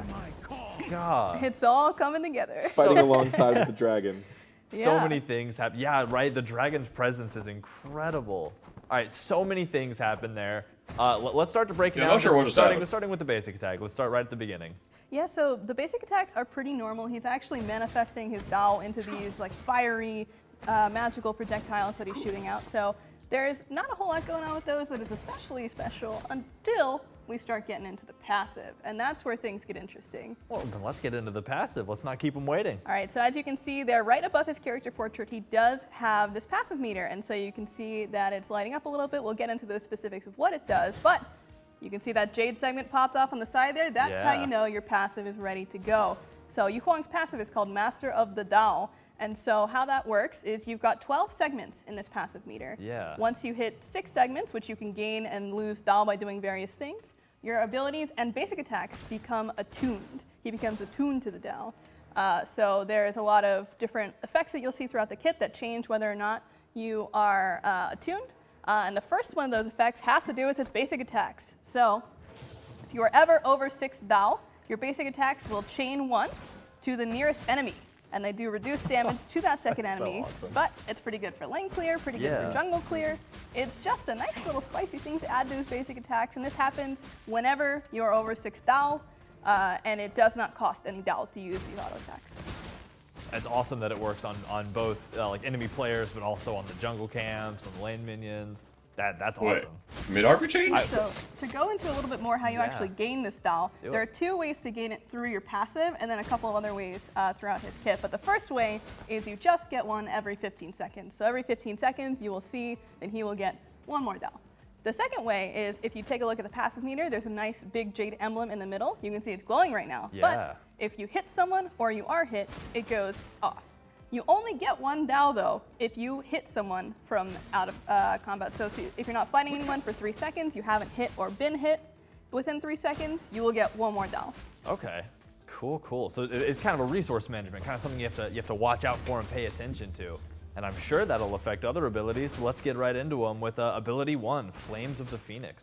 Yeah, so this is a very interesting take on a poke tool. This is a brand new shape. Never seen this shape before. Ooh. It's got an X and a circle. So you can see here with this targeter, the first thing that's going to happen is where all those arrows are on that X, you're going to have cinders spawn there, and those are going to be pretty much They're going to all collide together in the center, and when that happens, there's a big explosion, and then a field of fire right in that center circle area. And the symbol of the Phoenix. And the Phoenix, I was about to say, pops up right in the center. Yeah, so that actually lets you know when the ability is attuned. So if you were to ever get above 6 Dao, when you fire it, an enemy will know that it has been attuned when you see that Phoenix. So normally, no Phoenix attuned, there is a Phoenix in there. Got it. To kind of talk a little bit more about how the damage is broken down on this one, if you take, if you get hit by the projectile of the cinders coming to the center, that's a little bit of damage. There's an explosion coming from when all of them collide. And then there's a burn coming from the field of flames. No experience came next to green. You also have your magical protections reduced. Yes, so if you step into that explosion, the explosion damage. But there's also no Nagas on the map. Reduction. If you are just in the burn and you don't get hit by that initial explosion, your protections are just the same. Got it, yeah, and it consumes your Dao to hit them with. That's awesome. Yes, so every ability that does take Dao takes 6 Dao. So you'll always know that you can do at least 2 abilities if you're at full. There are, again, still more ways to get back Dao. So if you happen to be weaving in basic attacks, staying in and out of combat, and doing those kind of actions, you can get to, 3 abilities enhanced during a fight. It just really depends on the player that's going to be doing it and how well they've mastered attuning to the Dao. I love when the theme of the actual god plays in the kit so much, and that'll be really cool to see both in those really heated team fights where you're just going to have to choose what 2 abilities do I want to use my Dao on, but also, and the poke game, because you can really be concise about when you throw your auto attacks and you use that Dao to, play into maybe poking your opponent out of lane. That's really cool. If you pace yourself, take your time, reset, build that Dao back up before the next fight, you're going to be a lot more effective than if you just come in there and attack. Yeah. So really, again, have to exercise that patience, that emperor-like patience. Well, ability 2 is going to make you also want to be patient if you're going to want to get its full effects. Well, let's get into ability 2, Dao Cultivation. So in this one, this is really the biggest point where you can gain the most Dao at once. So Dao Cultivation is basically a charging ability, and the longer that you stay in it, the more Dao that you get up to a cap. So you can see there the targeter is grayed out, and once it gets colored in, that's when you've gotten your first Dao. But there's a lot of nice visual and audio sound effects that are going to be coming in to let you know when you've gained your cap of 6 Dao per ability cast. You can see actually in his passive meter that the slots start filling up red. Yeah. So that starts showing you how much Dao you will gain when you fire it. You cannot get any Dao unless you fire it. So for instance, if you were to get canceled out of this, you wouldn't lose the cooldown, you wouldn't lose the mana, you would just need to charge up again to get the full amount of Dao. But you can fire it early. You don't have to sit there and wait for the Dao to gain all the way up to 6. You can fire it early. There is a slight bit of reduced damage if you fire it too early though, so you want to make sure you're holding on to it for just the right amount of time before sending it off. Yeah. If you fire it before 1 second, you're going to get the reduction. If you wait the full 3 seconds, that's when you get all the Dao. Or you can just keep it charged and just kind of hold it for the right time. Exactly. And then this ability is going to do damage in the center narrow projectile area. Then the projectile itself, its wake of energy explodes out, causing a second effective damage in a wider area and rooting the gods in the area. So this is also what his primary CC ability. Yes, he's got a slow on the center rectangle, and on the outside is a root. So really the slow is just there to help you guarantee the root. If you hit that really thin skill shot, you will almost certainly guarantee the root unless they're on the very edge of the outer rectangle. Yeah. Nice. And again, I love Jade as a look. It's just so pleasing to me personally, and the amount of it that's worked into these abilities. I mean, the green in that like center projectile before it erupts is just so pleasing to look at. That is such an aesthetic ability. Like all utility and amazing usage aside, I just looking at it, somebody will hit me and they'll go like, "Ow, that hurt," but it was also really nice. I don't know. So. The next ability, which we kind of foreshadow as a unique movement ability, is very different. It has a very different feel, very different look. It handles very differently than pretty much anything we've done in Smite before. Yeah, and it's definitely one that stands out from the others. That's ability 3, Celestial Flight. So let's see some Celestial Flight.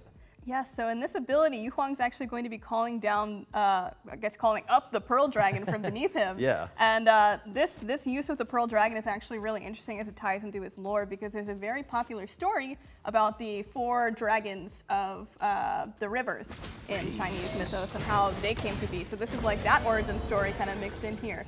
So the Pearl Dragon was really the first dragon to call upon the Emperor when the people were thirsty, in need of water. There was a big drought.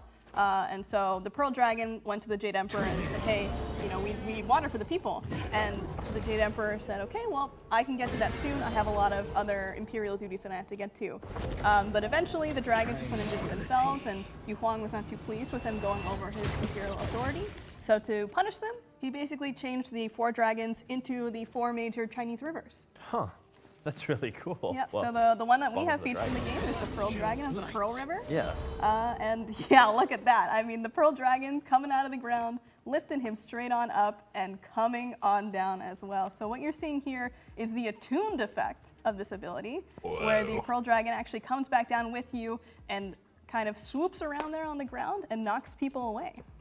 What this is actually a slow-moving self-banish and untargetability. So it's kind of like a juke more than a leap. You get a relatively long window of untargetability and CC immunity, but you don't really get that's a 22, baby. Yeah. You cannot use this to go over walls either, but you can use it to escape player-made walls. Yes. And then upon landing, he's going to deal bonus damage, just damage in that circle, and with the attuned effect, you're going to get damage and a knockup.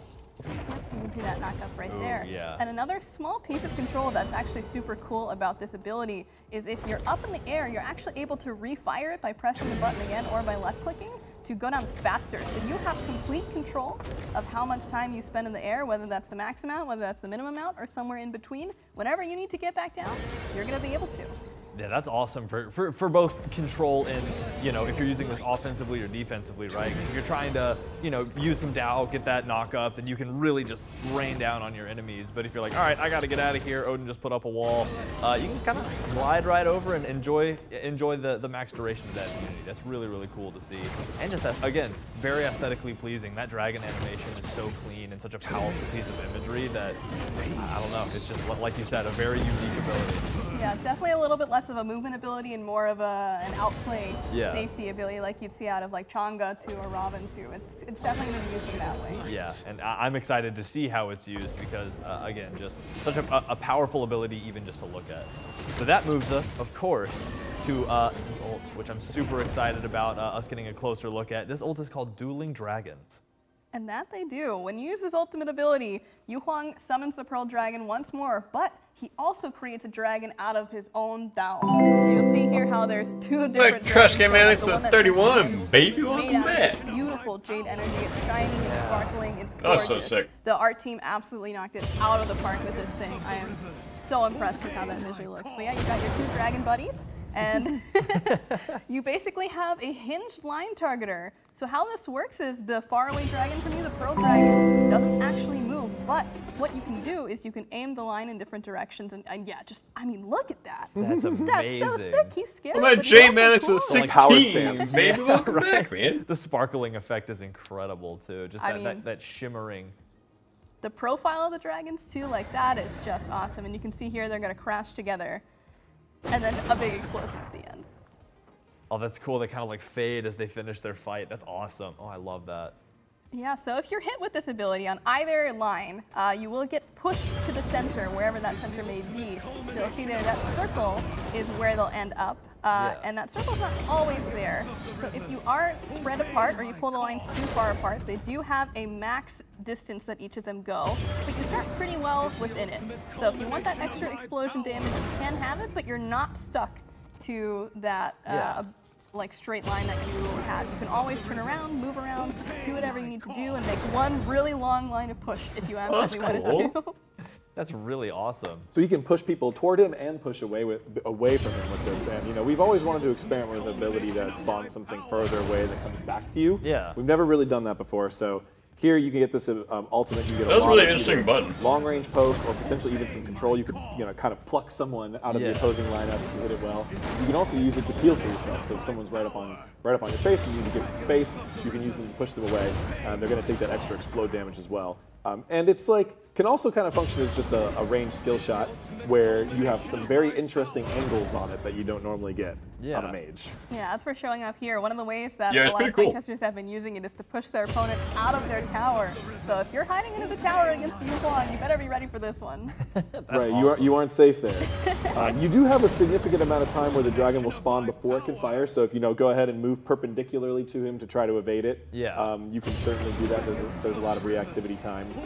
But we give Jade Emperor a little bit of time here where he can choose where he's aiming it, but it will force him to refire. You cannot cancel it. Yeah. Once you enter the state, you're going to shoot it.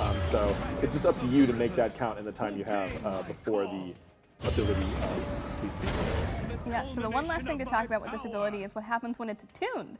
So when Hugh Huang is attuned and uses Dueling Dragons, he gets to have a wider projectile. So the path of the dragons take, is wider, and pretty significantly so. Yeah. So if you would like to push more people, hit more people with it, then by all means make sure you're attuned before you use it, and get to fighting. So the attunement from the passive can affect the basic attacks, the 1, the 3, and the 4, and the 2 is also attuned. Yeah. Exactly. So you consume it upon firing this as well. Everything gets consumed and has to be regained from its other generation.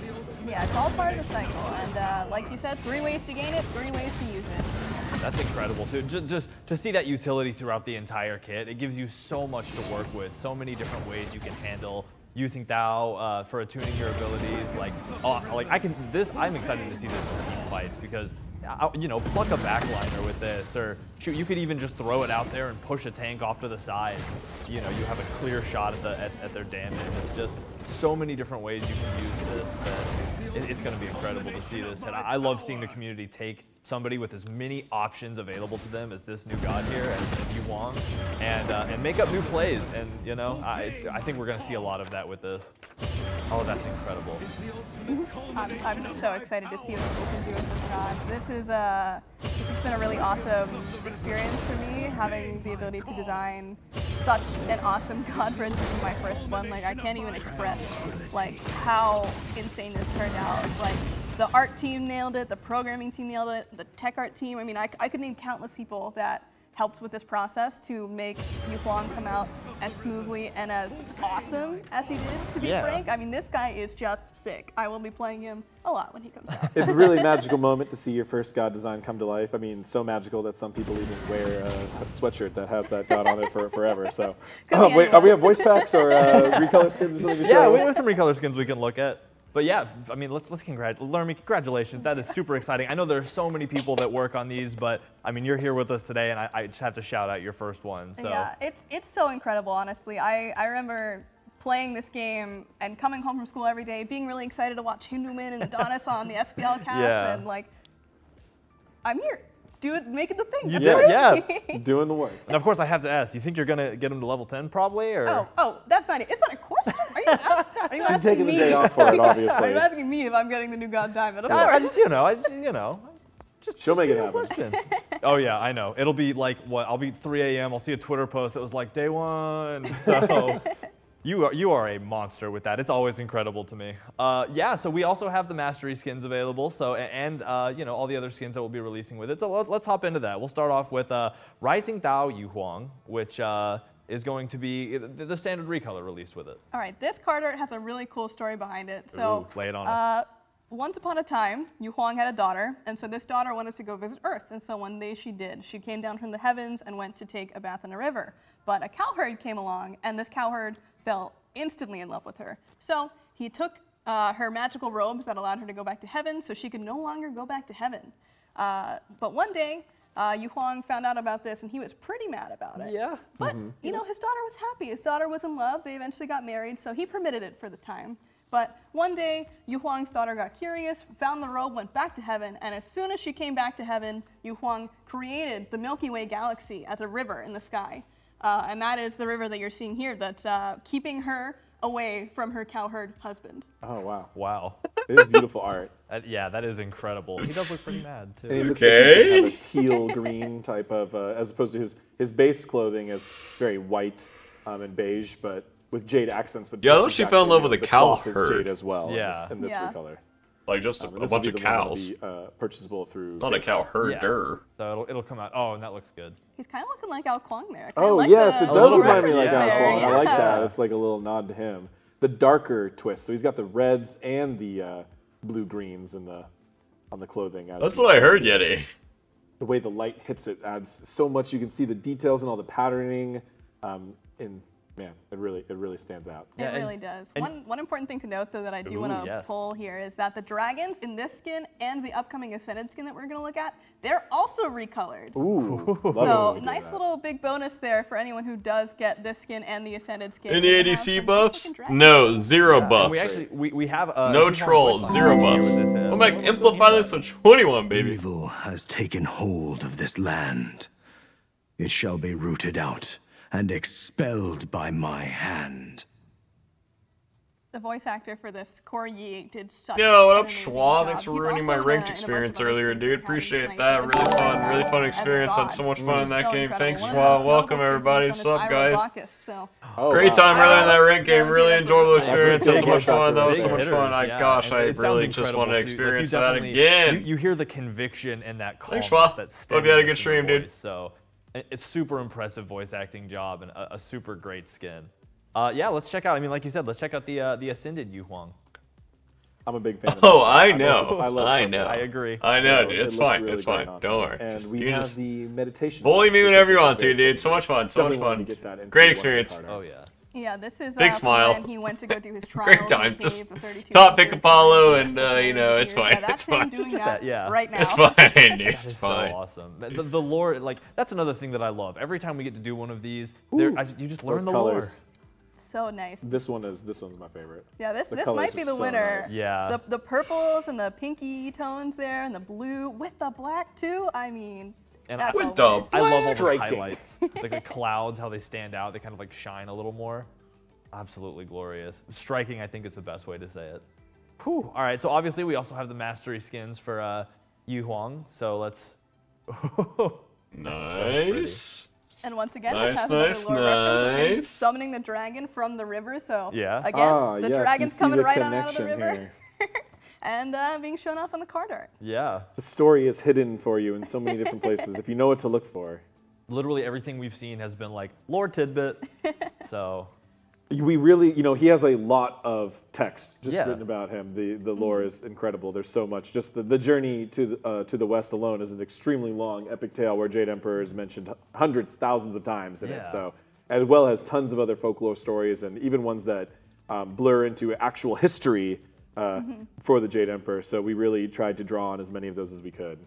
And it shows. I think that it shows all over the kit and the design. The gold and blue. Oh, the black. Oh my goodness. That's always that black so looks good to look clean. at. And just Jade remaining Jade, because that just fits It's a lot better. so than Lee, welcome back, Vigil. Thanks for the Contrast. 14-month So nice. baby. I mean, Welcome you back, man. really can't replace the Jade in No. Jade Emperor, so it's gotta be there, but it Yeah. looks so nice. I was about to say, The Jade, the smaller Jade elements on his armor was also left away from the Mastery recoloring, which I think was a wise choice. Okay, all of his skins and yeah, there you recolors go. look so sick. True. Okay, I think it'll be like probably Wednesday. His at hands 3 look in so the morning. soft. Yeah, probably. I don't think I'll be able to get it that fast. But, You'll have it down one day. I think like 2 or 3 more gods. This one too. Whew, Yeah. what a patch show, huh? What a Man, that patch was show. big Oh one. my gosh. We Yeah, made I'm it to the thirsty. That end, was a lot of chat. talking. I'm going to sound like a frog tomorrow, and that was all worth it, and I love doing every second of it. Thank y'all for coming out. What an incredible amount of content that we just went over, I mean, between the nerfening, between, the cool new content coming, between our amazing streamers, different accessories that are coming into the game. And That all those man's skins. just constantly moist. Just check out the hands patch are just notes. You're going to see all kinds of squishy. content in there. I mean, all And that don't stuff forget the we new went over. schedule. PTS this Friday, live next Tuesday. Yes. So that'll It's gonna be so yeah, Be able well- to play all this stuff very soon. Yeah, and keep an eye on Twitter. We have a new schedule that we're working with now, and we've talked about it a little bit. There's a blog out about it right now, but we'll be releasing more info to make sure that everybody knows exactly what this schedule looks like, and we're super excited to share it with y'all. So thank y'all all for coming out. Look out for PTS. That'll be we'll be sending out info about that really soon, and we look forward to seeing y'all literally 6 days from now. Start the countdown. Literally. Get ready for all of the content you just saw today. So I've been Titan Dandy. Thank you, AJ and Lermy. It's been amazing. And y'all have a beautiful evening. Thank you. All right, chat. Overall, patch notes feels 1 out of 10. 10 being the best patch ever. 1 being the worst patch ever. What are your feels about the patch? I don't know, actually. Okay, Soj, you just copied my line. They just copied my line, my guy. Alright, some decent numbers. So 4 and a 1 in there. 5, 3, 3. Okay, so kind of mixed feelings. Depends on how it feels. Yeah, I don't know how it's gonna feel. I'm interested to see how it feels. Because I don't know how it will. Wheel?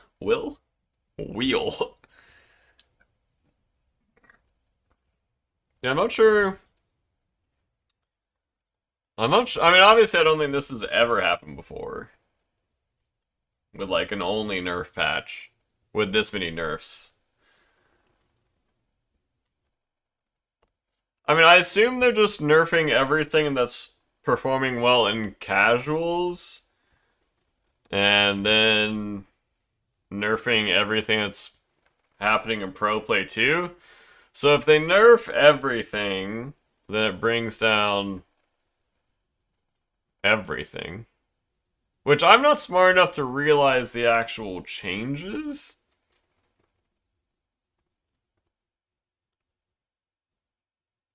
So I'll need to... Because if everything's worse and everything's the same, question mark? That's where I'm confused. Where it's like, I don't know what's actually different, and what's actually the same. I mean, the way they have to do patches is like, this patch is like, way... Like, it's done a long time ago. Just with the way that their cycles have to be. I mean, I assume I'm allowed to say that, but... Yeah, like, it's... They can't do, like, quick nerfs anymore, as far as I know. Could be wrong. But it's all, like, a long process. So it allows... I mean, that's fine for me, because it allows for metas to develop and change. before the next patch hits. But some of the patches sometimes are like, wait, why is that getting nerfed? It got changed. Or like, that god's not even good anymore. It was like, oh, it was good like a month ago or whatever, you know?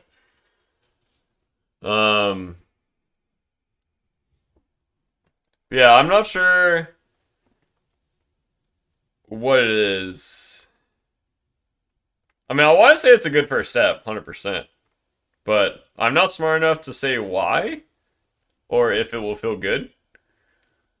Yeah, the Erlong chain's kind of huge.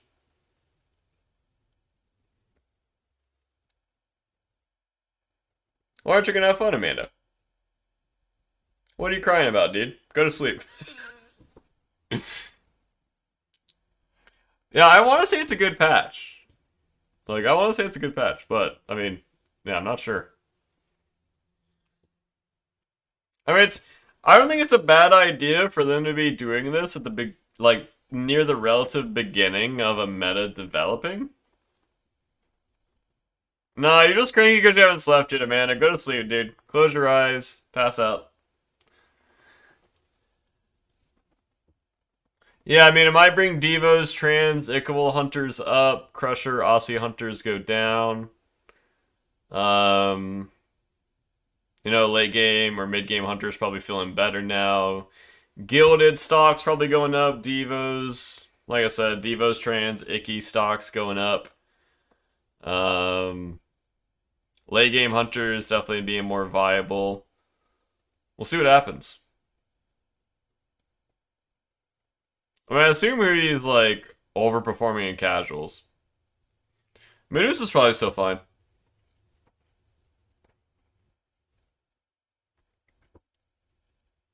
You know, change the game's ending out of nowhere 20 minutes in the game? I'm not sure. But I'm also not sure how long people want Conquest games.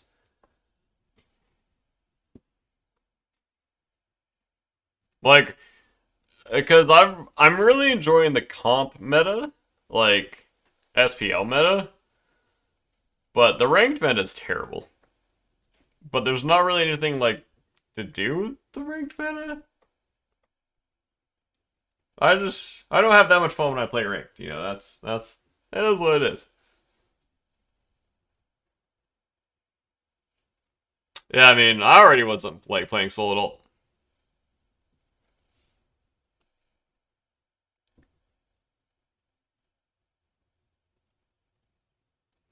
Yeah, the arena matches in ranked aren't fun, but that's more like players than gods, because like people will literally just run it down ranked regardless.